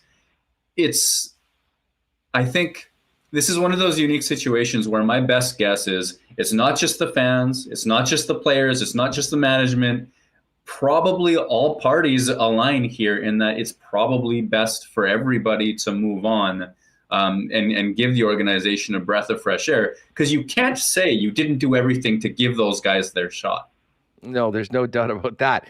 And Murat, what is actually somewhat humorous, I mean, for those of us that obsess about this, and your job is to follow every aspect of the Winnipeg Jets. We're talking Dubois, Hellebuyck, Scheifele, Wheeler. There's almost no conversations at all heading into the draft week about the logjam on the blue line, young players that are no longer waiver exempt. I mean, that is probably the under-discussed story. We spent a lot of time last summer talking about it. That situation is even more critical, and just wanted to get your thoughts on potential other pieces being involved in these deals or separate trades involving the blue line to sort of change the way things look and not be in danger of losing a Heinola or Chisholm for nothing the way Johnny Kovacevic walked last year. Yeah, so correct me if I'm wrong, but the timeline on this is that Chisholm is no longer waivers exempt, but Heinola would have another year on that, right? So if I thought both of them, to be honest, were I could be wrong on that. I thought both of them were waivers exempt at this point. I see. It's one of those situations where this is my first time back at you. So I'm a pull-up cap friendly. I think he maintains his waivers exemption. That's Heinola. But if I'm wrong, blame it on vacation brain. This is my first time back talking to you. But it is a problem. It is a situation where we've seen Kovacevic go, and for what? To maintain a recently signed player who, I mean, how many games did Kyle Capobianco get into? Was that worth the hidden gem that was Jonathan Kovacevic that Winnipeg drafted and developed? And you have Jimmy Roy talking to Merrimack College and all of the different developmental things that you go through, big part of the Moose culture, all that sort of stuff. I mean, does that make sense organizationally? If you do the same thing with Declan Chisholm or Ville Heinola, should it come to it at some point, like that, it's not a good asset management, especially if you believe, as I do, that Kyle Capobianco, a signing that they made, smart as it was, good value as he was, they're the sort of players that can come around. That there are more Kyle Capobiancos out there, I think. So losing players for that, I think that is an issue. That Logan Stanley's asked for more minutes or move me. Ville Heinola has asked for more minutes or move me. Those aren't requests that the Jets have any pressure to entertain, to be clear, but that's a situation around young defensemen in Winnipeg right now. The one thing working in Winnipeg's favor heading into this summer compared to last, and it's only a small thing, it doesn't change the scenario overall, is you can point to some steps forward from those veterans that are maybe a little more expensive. I mean, Brendan Dillon had a heck of a season this year. Thought he was good in the playoffs as well. Neil Pionk did not necessarily have a good season, came around in the playoffs a little bit. So Pionk wouldn't support this. Nate Schmidt, though, delivered good production and good value for a third pairing defenseman, not for a $6 million defenseman, but for a third pair as well. You can point to some success, I think, on the blue line now, but you can't point to anything but it's crowded there, and Winnipeg's at risk of losing players that it's put development time into for not very much. And the scary thing, if you're Winnipeg, is you're not necessarily saying that you want to rebuild. It's about a retool. It's about something quick. If they're looking to stay competitive, it might be the young guys that go and not the veterans in front of them. Murat, great having you back on the program. Every day we've got new things to talk about surrounding this hockey club. We'll look forward to getting you back on next week. And, of course, draft week will be a big one for everybody involved. And we'll keep our eyes on the Athletic throughout the weekend in case anything goes down. Thanks so much for doing this. Have a great weekend, and we'll talk next week. I'm sure we'll still have plenty to get to. Thanks so much, us. Thank you. Good stuff. There's Murat Tait. You can read his latest in the Athletic. What we're hearing about Pierre-Luc Dubois, Connor Hellebuyck, Blake Wheeler, and the Winnipeg Jets' future. And, of course, you can follow him on Twitter at WPG Murat. We're going to get to the Bomber game tonight. And speaking of the Bomber game, Princess Auto, great sponsors of the Blue and Gold, and the host of the Princess Auto Tailgate Zone before every Blue Bomber home game. Make a plan to get there early. It opens at 5:30 before Thursday's home game against the BC Lions. $3.50 pop and hot dogs, $5 beers, entertainment, and more. Princess Auto is also the place where you'll find the best deals on the most unique assortment of tools and equipment around. Everything you need to complete the projects on your list or start something new is at Princess Auto. See you Thursday at the Princess Auto tailgate before Bombers Lions. The gang down at Consolidated Supply are our leaders in irrigation systems, artificial turf, and new and used golf carts is the exclusive club car dealer in Manitoba. They've also got other great options for your property, including hot tubs and amazing outdoor kitchen options, and of course, small engine parts and repair. Pop by and see them at their showroom, open to the public, 1395 Niagara Road East, or find out more online at cte.ca. Big tent sale tomorrow at Royal Sports. 1 day only, beginning at 10 a.m. We've got 2,000 plus pairs of shoes they're blowing out, all at $25. Some of the top brands around. If you've never been to a Royal tent sale and you have needs for kicks, get on down there. There really is nothing like a Royal tent sale. Obviously, plenty of other things on sale as well. But the shoes is really where it's at. $25 for every pair in the tent. That gets going tomorrow at Royal Sports at 750 Pembina Highway. And by the way, shout out to Canada's men's national team. 2-0 win last night over Panama. Heading to the final of the Nations Cup against the United States on the weekend. They've also got a great selection of Canada soccer gear and tons of stuff on sale coming out of the World Cup. So check that out as well when you're down at Royal Sports for the tent sale tomorrow. And just before we bring on Eddie Tait, if you're looking for a great spot to take in the Bomber game tonight, maybe keep your eye on some primetime golf at the U.S. Open, get over to Boston Pizza. The best place to get together with friends for the big game is always your local BP. With ice-cold schooners, world-famous BP wings, gourmet pizzas, and the latest from the BP feature menu. And hey, if you're staying in tonight, you can always get the great taste of Boston Pizza by ordering online at bostonpizza.com. All right, let's get out to Regina and welcome in Ed Tait from bluebombers.com to tee up an early meeting between the Prairie rivals. Eddie, what's going on? How are you? Fantastic. Huss, how are you, man? Great. It's a game day. Weekend's here. Looking forward to it. And it's always fun when the Bombers play the Riders, although it did take me by surprise when I kind of got through the home opener and go, okay, where are the guys at next week? Oh, wait a second. Regina in week 2? But we can never, especially right now with the success the Bombers have had over the Riders the last few years, can never get enough Bomber-Rider matchups. No, this is always, I mean, Labor Day Classic's fun. The Banjo Bowl's fun. So it's like an extra taste of the rivalry. A few of us went for a walk this morning after breakfast, and I guess we were all wearing Bomber T-shirts because we sure heard some trash talk from people out in the park. And my buddy Darren Cameron is really good at giving it right back to them too, reminding everybody that it's 7 wins in a row for Winnipeg over Saskatchewan. And he even chirped at one guy, said, I hate the blue Bombers, and I hate the blue that you're wearing. And Darren said, yeah, well, I got 2 championship rings in my jewelry box back home, so it's only in Regina for the Bomber-Rider rivalry. Everyone gets into it. Yeah. Just before we get into tonight's game, I did want to ask you about just thoughts on the opening game. I was talking to a few of the fellas at the Sea Bears game on Monday, Patty Neufeld in particular, and I'm like, that was the most lopsided game that didn't really look that lopsided on the scoreboard. I mean, there was a lot of great things the Winnipeg Blue Bombers did, but that incredibly bizarre period in the second half made that one a game. It did.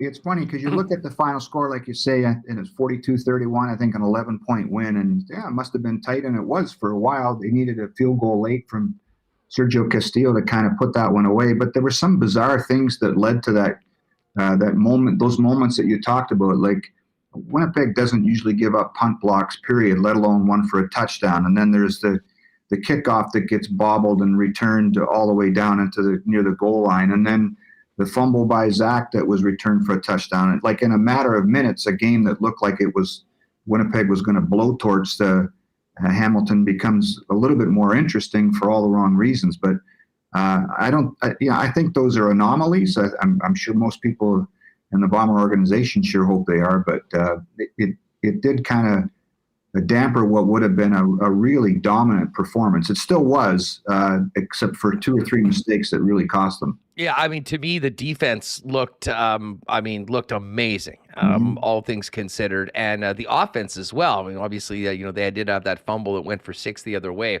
but overall, a great performance. What did Coach O'Shea think about the overall special teams? I mean, obviously, Sergio Castillo was money. Is exactly what they expected when they brought him back. Was there concerns about some of the other aspects of, I mean, obviously the punt block goes without saying, but also kick coverage and whatnot. I kind of thought that if there's one area that maybe the coach would look to clean things up, it might actually be on special teams. Yeah, that came up right after the game, and then a couple of days afterwards at practice hustle, they were talking about those mistakes on special teams. And they just, the answer from Coach O'Shea and everybody involved was, we'll fix it. And I think, you kind of live with the Janarian Grant is I think the most dangerous returner in the CFL. He's going to put the ball on the ground a couple of times during the course of a year, and that happened in the first game. The punt block, like I said, that's unusual. A kick coverage, you have to remember that some of the bottom end of the roster has changed too, right? There's a lot of new faces on special teams. Mike Miller's not playing. That impacts your kick cover units. Big time. Yeah, right. So I think that stuff gets rectified in a hurry. Sometimes we forget that training camp buzzes along really quickly. You jam a couple preseason games in there, and then all of a sudden the lights go on for real, right? And there's still stuff to clean up even into the first 2 weeks of the regular season. A pretty short week, couple days of practice, a walkthrough yesterday. Tonight is the game. How are things looking health-wise? Obviously, big news, Jackson Jeffcoat going on to the 6th game, but how's the lineup looking tonight as far as any players out and players coming in? Yeah, you mentioned Jackson. That's unfortunate because, he started the game last week and then got hurt. And, when him and Willie Jefferson are on attacking from the edge, it's a pretty dangerous combination. I thought Celestin Habba looked really good when he came off the bench for Jeffcoat. And then we mentioned Mike Miller being out too. But aside from that, it's a pretty healthy looking group. And the big questions here in Regina are whether that defense that you were raving about is going to see Trevor Harris tonight or Mason Fine. It's still the Riders listed Harris as a game time decision. He hurt his hip on the final play last week. Dumb play. That dumb. I mean, what? Listen, I mean, and when you think about it, I mean, put it this way. If that happened to the Bombers with a championship coach like Mike O'Shea, he would take some heat for that. For that to happen with their brand new quarterback, with a coaching staff under that sort of pressure and scrutiny, I mean, it was almost unconscionable that they're in this position right now, getting ready for the Bombers, maybe without their quarterback on a play that was totally unnecessary when they basically had it won. Yeah, it was a strange play. I understand the concept of it, to kill the clock and have your quarterback just roll out, kill a few more seconds and throw it into the back of the end zone. But, I mean, you can pull off your second or third string quarterback to do that too without exposing your starter, like you said, Huss, a guy that they've really committed to do that. And so that's been the storyline here in Regina all week. And then Trevor Harris, I guess he met with the media yesterday before and the day before the walkthrough, and it was some strange answers. I thought he's pretty open about it being a hip injury, which that just basically puts a target on you, right? For anybody on Winnipeg. Well, which hip is it then? Okay, we know where we're going to go there. I'm not sure if he's going to play or not tonight. It sounds like he wants to gut it out. There's a lot of people in this town talking about take the short-term pain for the long-term game and not play him tonight. But there's a significant drop-off from Trevor Harris and his experience to Mason Fine, who's got 2 starts in his career, and they're both losses. So, and on top of all this, I don't think Winnipeg cares who's at quarterback because I think they're just going to pin their ears back on defense and come at them, whoever's back there behind center for Saskatchewan. Tell you what, in week 2, in a game that, like, if I'm Craig Dickinson and the Rough Riders, considering the situation, and yes, it is incredibly embarrassing that your quarterback might not be able to play because of how it ended up. I don't want to throw that guy out to Willie Jefferson and those guys in week number 2 of the season if he's not close to 100%. I mean, there is an element of risk management here, and it's a long season. And if they don't have Trevor Harris, I don't think that team's going anywhere. They need to get him healthy. And this group of gentlemen that will be on the other side of the line of scrimmage from the Saskatchewan offense could really be problematic for getting Trevor Harris healthy if they dare put him out on that field tonight. Well, that's a really interesting side story to almost every decision that's going to be made in Saskatchewan this year is that Craig Dickinson and Jeremy O'Day, are on the last year of their contracts. And so do you take that long-term approach when you need to get as many wins as you can because you're fighting for your jobs? And so it's also the Riders' home opener tonight. There's a lot of things being in sports for so long, you know how coaches work. They live in the moment and they don't think about next week's game when you've got one tonight. I wouldn't be the least bit surprised to see Trevor Harris run out of the tunnel leading the Riders today, but then it becomes a question of how long can he last? And then, as you say, are you risking down the road for what might be really a delicate situation for Saskatchewan? Because, again, the drop-off from him to Mason Fine is pretty significant.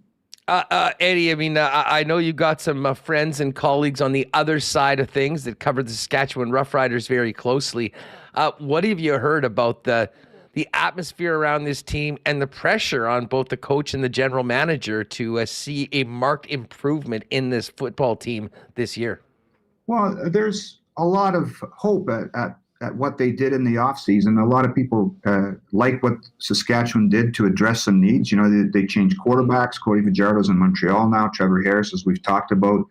They think they've upgraded the offensive line. I'm not so sure about that. And Philip Blake is out tonight, a veteran Canadian. So there's going to be more change there. There's been changes at the receiving core.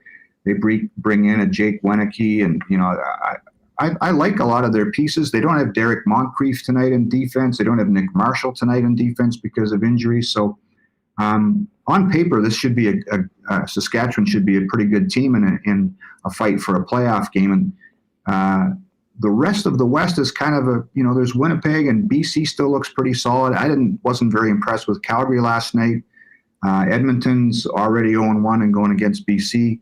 So there's an opportunity here for someone, I think, to slide into second and host a playoff game behind Winnipeg. And it could very well be this team. So there's, even with the microscope being on this whole Trevor Harris situation, I think there is some optimism in Riderville because of what they did in the offseason to address some of their problems. Well, a good thing for Rider fans is that they are 1-0. They won that game. That goal line stand was absolutely bananas. And listen, I don't know whether it was incompetence on the Edmonton side of things with the play calling. The offensive line just simply not getting it done, or a very ferocious Saskatchewan front that stepped up. But that was. It won them a football game, and certainly that's going to be something the Bombers, I think, are going to need to pay close attention to, considering they got stuffed themselves on the goal line last week against the Hamilton Tiger Cats, Eddie. Yeah, that's right. Well, that was the critical play in the game last week for Saskatchewan, was that goal line stand was something else. And it extended Edmonton's home losing streak. I forget what it is now, 18 or 19 games. It goes back to 2019, which is unbelievable in our little league, right? But you're right. You look at those three downs, and then you think about what happened to Winnipeg with Tyrell Pigram in the short yardage unit last week. That's something I know that they've worked on this week in practice, because when you get that close, that with the offensive line that Winnipeg has and the history of being really good at short yardage, that's something that's got to get fixed too. Eddie, really looking forward to this game tonight, and then it'll be a short week for the team. Come back, kind of enjoy the weekend, get back at it, because Thursday night football back at home against arguably the team that after the Bombers looked the best in week one, the British Columbia Lions.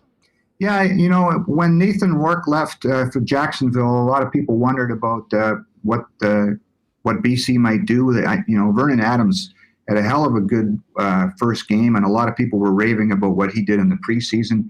And they've got, a really good backup in Dane Evans, who has scorched Winnipeg at times in the past, including last year in the Hall of Fame game in Hamilton. So they got a lot of talent, a lot of weapons on offense.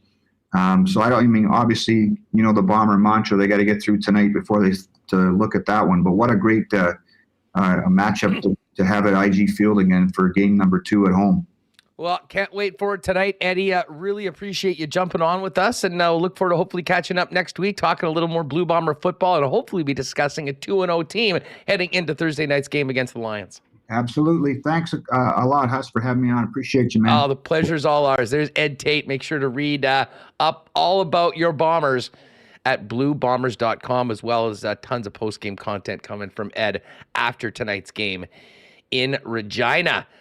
Matt, this is going to be I've been looking forward to this Friday night for a long time. Bombers, Riders, and primetime golf at the U.S. Open.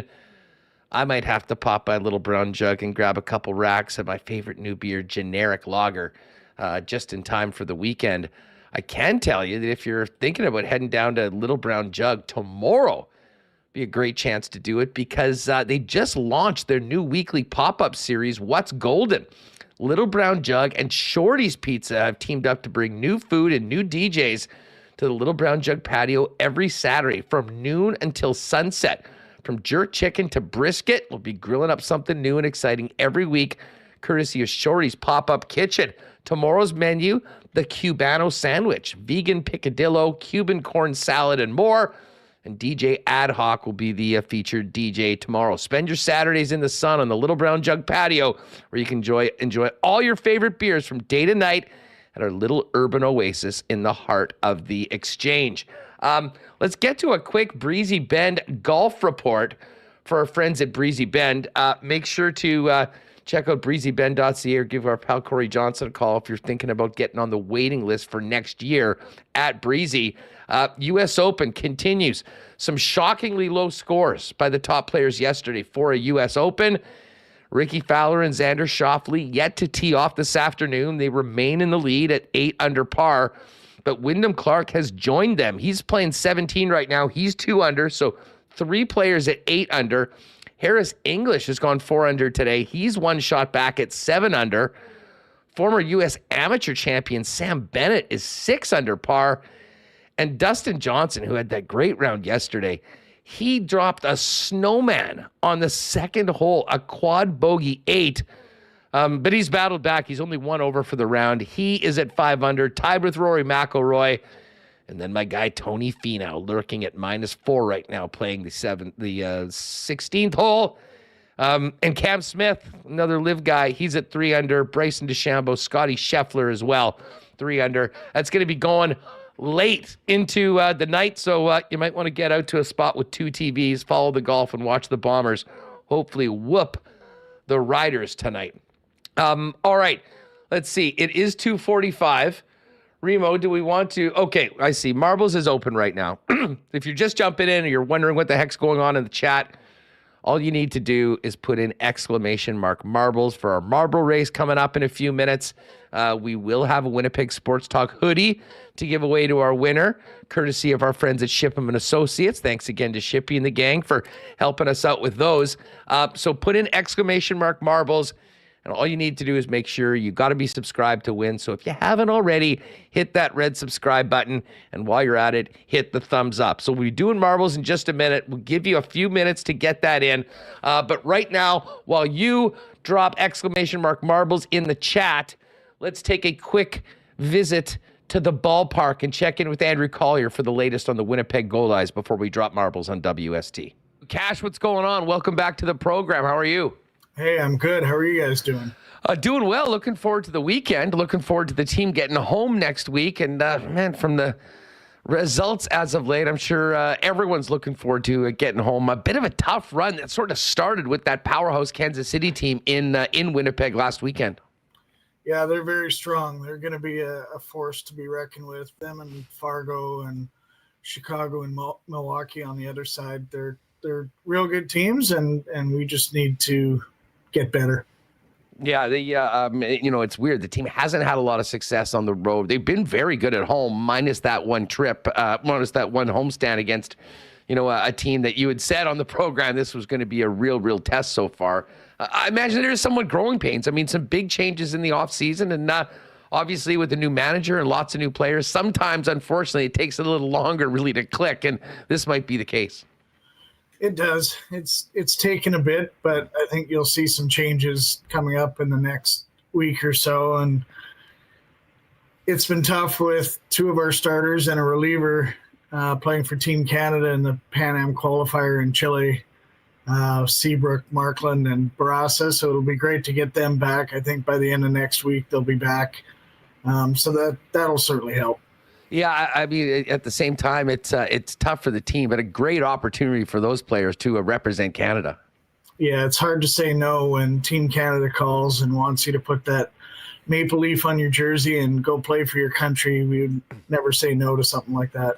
Hey, you know what? From being out at the ballpark this year, I mean, the one player that's really stood out as far as the newcomers is that Dason Cruz at third base. I mean, what a rookie season he's having for the Goldeyes. Yeah, he's been great. A kid from Aruba that went to school at Quincy, Illinois. Great pickup, great find by Greg, and he's just been stellar at third base. His defensive play gets better all the time, but his hitting, he went on a 25-game hit streak, which is second on our team. 27 was the record before, and he went hitless on Wednesday night, so that ended the streak. But he's hitting 371, second in the league for a rookie. That's pretty good. I have a feeling that we might be hearing a little bit more about Mr. Cruz when it comes to the All-Star game later on this summer. Yeah, I think the ballots go out next week, and then announcements will come shortly after that. Andrew Collier's with us from the Fish. One of the things that you, when you joined us last week, you're getting ready to head up to Thompson. Tell us about the trip. This sounded like, a great program that you're doing, and the ability to get up to northern Manitoba. I know with the help of Comair was huge. How did it all go?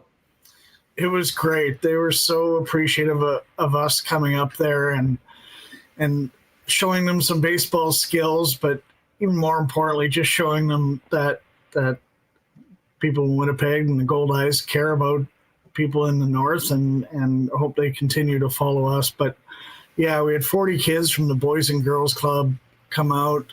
We visited a junior high, a bunch of elementary kids came out. There's about 100 kids at the camp, and they just had a blast and have got great reports from the teachers and the organizers up there and parents. What a great time it was. And MLB is all over this. This was MLB's Play Ball Weekend initiative that they've been doing for years all over the world, really. But this is the first time they've included the partner leagues. So we just thought, hey, let's take this camp to a whole new level and go up to Thompson and take the camp there. Well, and having been involved in a few projects like that, going up to northern communities, you can tell how special it is for the young people there to have experiences like that. And obviously, well done to everybody involved. Time to get a couple wins to finish up this road trip and then get back at it next week. But weather's looking good. That's the one thing that's been perfect. The nights at the ballpark have been so great this year. The beer's cold, the food's good, and now we just got to get a few more dubs. Yeah, that's true. The weather has been good. I think we had 2 or 3 rainouts by this point last year. So knock on wood. I know some people need the rain, so maybe some rain tomorrow and Sunday, and then come Tuesday, it'll be nice weather again. Andrew, thanks a lot for doing this. We'll see you at the ballpark next week. Good luck to the team on the weekend. Thanks, Huss. Thanks, Michael. Talk to you soon. All right, good stuff with our pal Andrew Collier. Looking forward to getting out to the ballpark again. Goldeyes will be back beginning another series next Tuesday at Shaw Park. Check out goldeyes.com for upcoming events, single game tickets, group tickets, and more. All right, last call for marbles. If you just popped in, ! marbles, get those in, and Remis can wrap things up, and we'll get ready to do the marble race. I got to give a shout out to our friends at Aikens Lake. This is going to be a good weekend. A lot of people heading out fishing. There's fishing, and then there's the Aikens experience at Aikens Lake Wilderness Lodge, where you can fly in and be on the water in less than 2 hours from the city of Winnipeg. Find out more on their corporate trips, friends and family options, as well as availability this year and for 2024 at aikenslake.com, or by hitting up our pal Pitt Terren on Twitter at Aikens Lake. And one more, just while we're getting the marbles set up, I do want to get why not question of the day for our friends over at Not Autocorp at Waverly and McGillivray. In the chat, how bad did the Bombers whoop the Riders tonight? Yes, I am calling a win. I am calling a win. I'd like to see the confidence levels of Bomber fans here in the chat on this game tonight. That's our why not question. Light it up in the chat after you have put in exclamation mark marbles. And Doug Phil asking if Wheeler's fishing at Aikens Lake. No, Wheeler and Andrew Ladd are up at Island Lake, I believe. I did a little visit today, I guess, to the community, and then Jets tweeted out a video that it was time to get out on the lake with the raffle winners for that event. So anyways, check out the Jets social media for that as well. All right, Remo, let's get on with the show because the weekend doesn't start until we do a marbles race on Friday here on WST. Yeah, I'm just looking at this Wheeler and Ladd reunited on this fishing with the Jets. Why don't you play it? Why don't you play it for everyone? Memories of 2011. Shout out to Brian Little, Little Ladd Wheeler. I think we need Brian Little there with them. We need them like reunited at center ice for a pregame one time. It would be amazing. Bring back. I do think they need to have bring back the 2011 team for some type of a reunion. I think that would be pretty cool. Oh, for sure. Like maybe like the 15-year reunion when pretty much most of the guys, everyone will be retired at that point. Be a heck of a great Bring in move. Evander. He'll come back for that, right? All right. Vander, maybe not. Maybe. I'm not sure it'll be 100% attendance.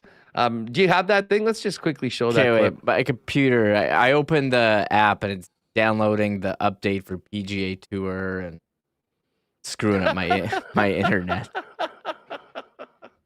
Sorry, that's why I was getting all screwy there.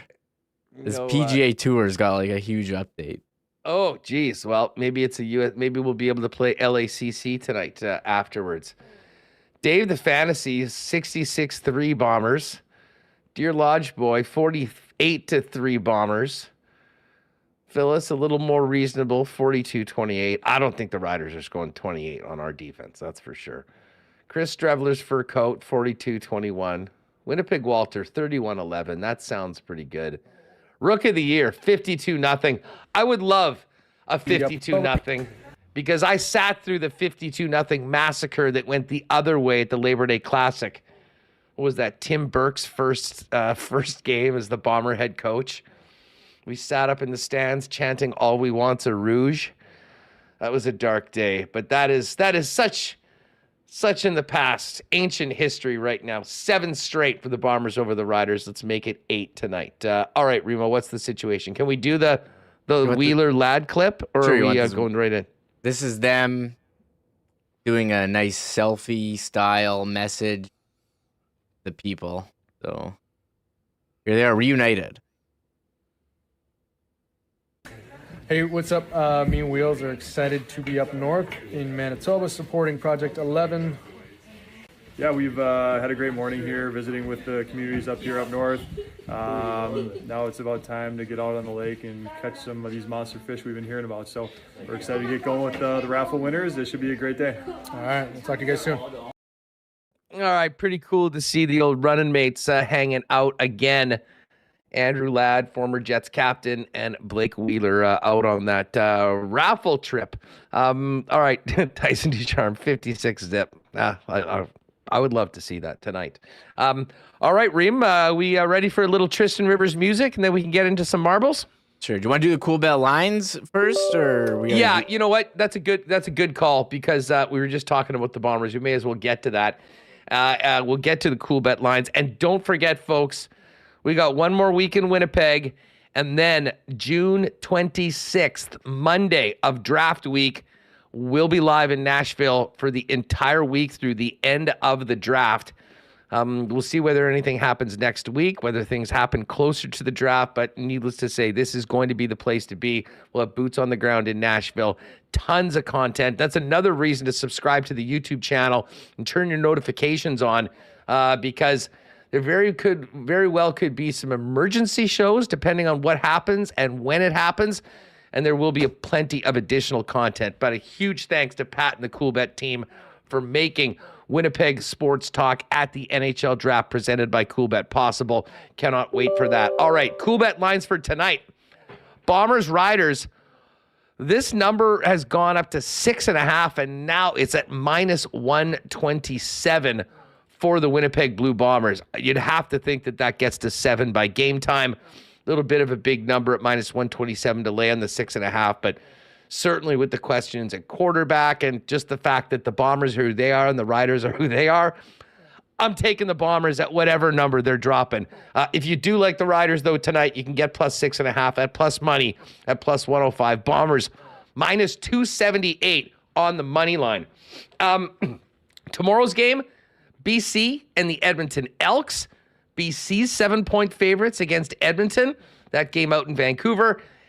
And then the final game, Sunday Night Football, Ticats and Argos. Argos finally playing a game. Everyone else is going to have 2 in the books, except for them. 2-point favorites are the Ticats in Toronto to take on the defending Grey Cup champs. All weekend long, they'll have live betting available for the U.S. Open, so you can check that up. And I'm looking right now. So the 18th, what is that? That's Sunday?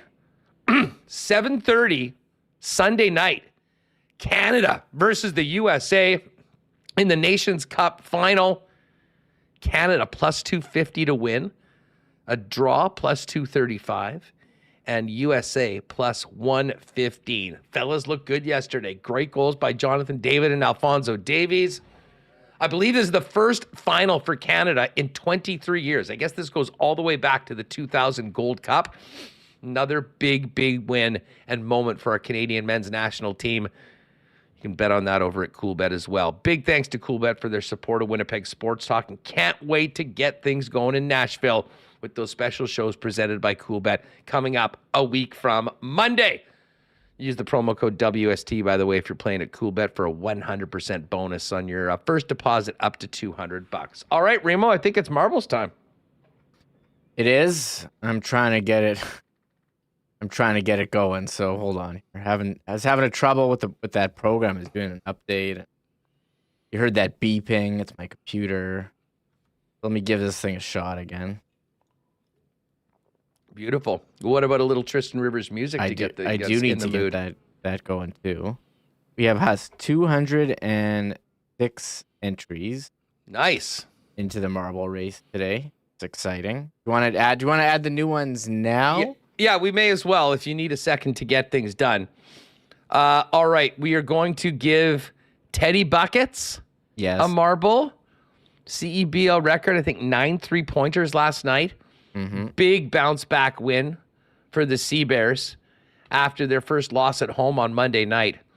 Pumping the Brampton Honey Badgers, who I believe had beat them when they were on that road trip earlier on. It was their only loss heading into Monday's game. So the Sea Bears are 5-2. So we'll give Teddy Buckets a marble. Let's give Murat a marble, Ed a marble, and Craig Button a marble. And you know what? Maybe a welcome to Winnipeg marble for Fabian Wagner, who just got signed by the Winnipeg Jets yesterday. Mm-hmm. He did, and that was a nice scouting report there. I think we got an NHL buyout here, according to Alex Howe in chat. It's the buyout window. He's tweeting, Vancouver will buy out OEL, Oliver Ekman-Larsson. Wow. He's got a lot of years left. Big time, big time. Let me just pull up Cap Friendly right now while you get that ready. That was a terrible trade. Off the hop. It was an awful deal. Maybe one of the worst ever. Vancouver Canucks are actually at the top, the least cap space in the league right I know, and they're terrible. So OEL has 4 years left at 7.26. I don't know is there a buyout calculator here? Fantasy yes, tools. It is buyout current contract. Buyout calculator. Here we are. Select team. Here. I have it open. Vancouver. No, wait, Oliver Ekman-Larsson. Okay. So the buyout cost is going to be $2.416 million every year for the next 8 years. They will have significant savings. $8 million this year, $5.5 next year, $2.8 for the next 2 years, and then cap penalties minus $2.4 for those following seasons.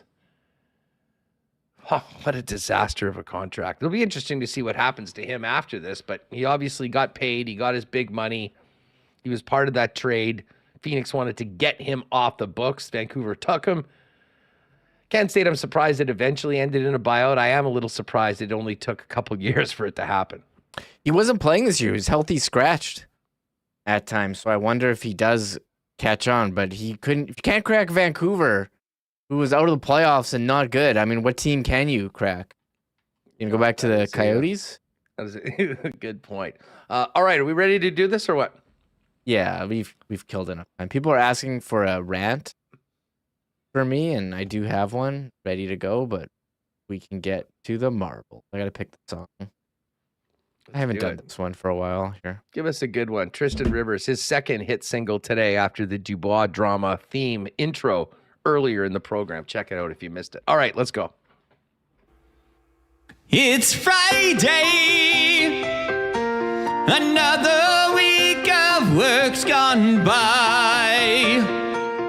You deserve to treat yourself, maybe an ice cream cake or a bottle of rye. Phone the whole day, so lax you can't deny. Why use effort even for pleasure? Give life the luck a try.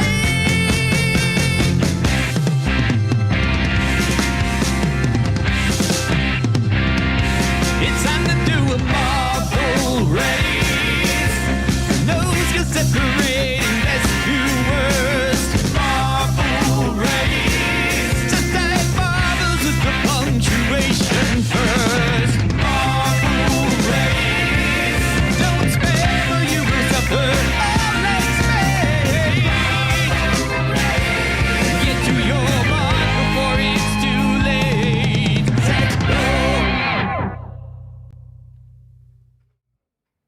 All right, marbles time on WST. 206 of you in with us. Added a couple marbles for guests and Teddy Buckets.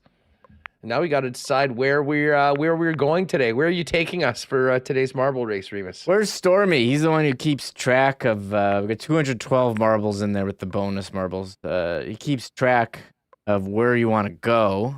Where's Stormy? Is he in here? And people trying to get in. I've already done it. I think we did we didn't do Marble Factory last time. We did Factory 2, didn't we? Let's check out the Marble Factory. We did Factory 2. I think. We did the Factory 2. Yeah, no, we definitely did not do Marble Factory. Let's see. I don't even know if we've done that before. I'm more familiar with the Factory, not Marble Factory. That's different. Let's check it out. Let me see. MC Stormy says, do Eye of the Storm or the Dojo? The Dojo. Well, we're into this. Oh, no, we did this. This is the same one. We did this. I don't want to do Oh, this is the same thing as the Factory 2? I think so. We did Marble Fabrication. I'll go to the Dojo or Eye of the Storm. I don't remember Eye of the Storm. I don't remember Eye of the Storm either. You think it's good? I'm always in for new ones. Yeah, I feel like you know which ones are good. Eye of the Storm, there it is. It's a bit shorter, but I'm happy to try it. Let's do it. MC Stormy's the person he's been curating all of the courses for the marble race, so he's got the list. We'll take Stormy's advice on this one. Oh, look at this. So here, massive funnel to start off. Nicely done. Okay, so 212 in. Shout out to Shipman Associates for helping us out with the hoodies. Here we go, folks. The weekend does not officially start until the marbles are dropped on Winnipeg Sports Talk. Good luck, everyone. Let's go. Eye of the Storm. So he says it's a new one. We've never done this one. Excellent. Well, let's see how it is. I don't mind the massive funnel to get started. And 200. Oh, Gary Lawless. I added in Stanley Cup champion Gary Stanley Lawless. Cup champ Gary Lawless. Oh, Yeah, that's what his full name in there. Dave Asplund. Who's we got here? Running man, Fred Schneider, Gene Okerlund, Lyndon Radichenka looking good on one side, Dave Asplund on this side. He's got a bit of a lead right now. Lawrence Richard. Whoa, Benjamin Gann. Got a major boost. Benjamin Gann is in first place right now. There's some serious weather conditions going down. You can hear that wind. You can see the rain. There's fighting There's a lot going on in the storm right now. Bruce H. and Peg City Dude now at the front. And a big... Whoa, this is a cool one. Into the hurricane. Running Man is in first. Brady, game over Winnipeg. Looking good right now. Bruce H. But it looks like Running Man has the inside track. Can Bruce catch him? Nick Rowiniak right there. Jeffrey Kohut. Running Man still in first. But he is taking his sweet time getting down there. Can anybody catch him? I don't think so. Running Man is your winner today for today's Winnipeg Sports Talk Marble Race. I didn't mind that Eye of the Storm. That was a good one. Going into the storm, you don't know who's going to come out and where you're going to land. I loved it. Love the rain. This is a keeper. Yeah, shout out MC Stormy for the intel on the marbles. We'll let everyone get in. Oh, I see the fire coming in. Be fair. Oh, we had some lightning there as well. You could hear the wind when the hurricane was close. It's been a while since we had someone eaten up by the fire. Leonard is in danger of doing that. Oh, and Leonard's done. Rook of the Year and Baba Jet. But the winner is Running Man. Running Man, send us an email, winnipegsportstalk@gmail.com, and we'll make arrangements to get you that hoodie. All right, we're pretty much done for the program. Shout out to Running Man, and shout out to everyone that was in. Remo, you said that you have a rant, and I am willing to bet I know what you're going to be ranting about. We talked about it before. It never came up as I scroll through these. Let me bring myself on the screen. Oh, there I am. I'm behind you. We don't want to do that thing where we're like riding a bike here. Sorry, podcast listeners. Bobsled. We're not bobsledding. As I scroll through the names, the CFL this year moved their... I knew it. You knew this one. They changed their stats provider. It was a big hoopla this offseason. Oh, they've partnered with some company called Genius Sports that's going to, revolutionize whatever they're doing. They're going to have a brand new stats platform. Well, if you log into whatever app you get your scores from, TSN or some other site, you notice the stats aren't working. They didn't work in the first week, and they said, hey, give us patience. We're putting in this new platform. It's going to be so great. Well, it's week 2, and they still don't have stats. The play-by-play tracker on the CFL website is so inferior to last year. Last year, I loved following along games on their website. It would give you the down and distance. It would tell you what kind of throw it was, tell you the score yards to go. Whatever they have now, they don't have any stats. Broadcasters like AJ Jakubek can't do his job. You can't check the scores online. It is insane that a league, trying to play fantasy, trying to play, prop bets, all that stuff. They do not have stats. You went on their website after the game. They didn't even have the correct score for the Calgary-Ottawa game. They had Ottawa scoring. John Hodge tweeted a picture. They had Ottawa scoring 5 return touchdowns. This is a joke. How are they? I shouldn't laugh because it's so embarrassing. But people want to dump on the CFL saying, "Oh, it's a joke league or whatever." And I love the CFL. I love following it, but I can't follow it. I can't follow the games if there's no stats out there. Like the stats, whatever they had last year worked fine. It was great. Whatever they have this year, it's not working. Go back to what it was. Like, yeah, Genius sports, huh? Like, Geniuses. this is an absolute urgent thing, needs to be fixed immediately, and they're not showing any urgency. There's no tweet saying, "Hey, we know this is a thing. Like, bear with us." It's completely embarrassing, and I don't know. Everyone's agreeing in chat. Dan Jets fan. That's why TSN can't show the score anymore. Where's the TSN box score? This is why there's no updated scores. Well, yes, exactly. And everyone wants to take a reason to shit on Bell Media this week for obvious reasons, and like, oh, they can't, they fire it and they can't even get the TSN. That's not a TSN thing that they can't get the score. That's the CFL's inability to put it out. So, like, if you want to be taken seriously, I think that should be like the bare minimum for a league to be operational, to have stats.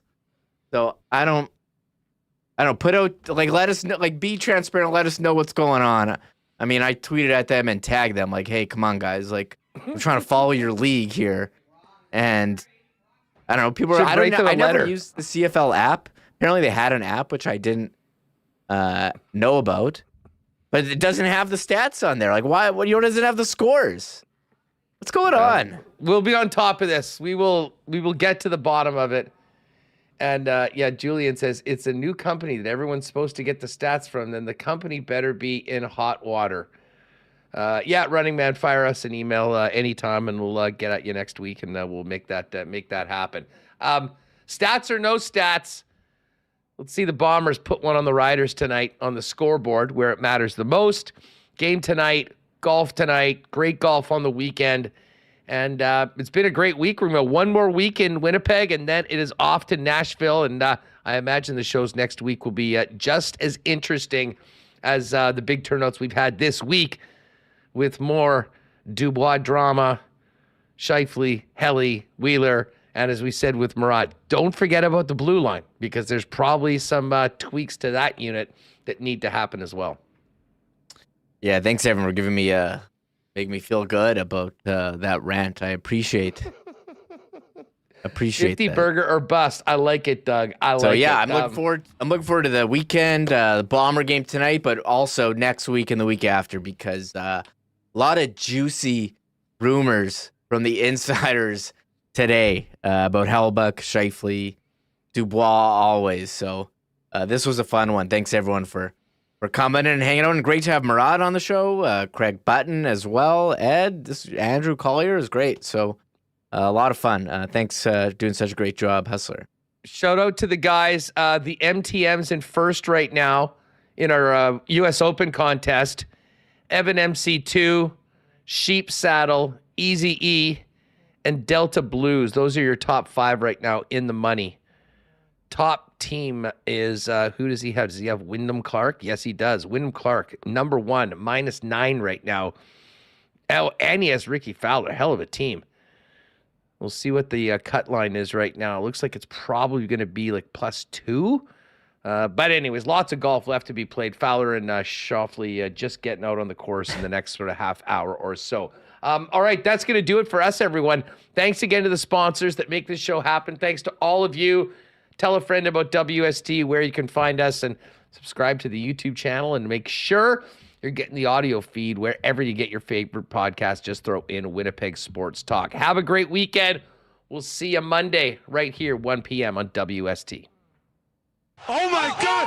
Oh! Shut it down. Let's go home. Thanks for tuning in to Winnipeg Sports Talk Daily. Make sure to subscribe on YouTube and your favorite podcast feed at winnipegsportstalk.com.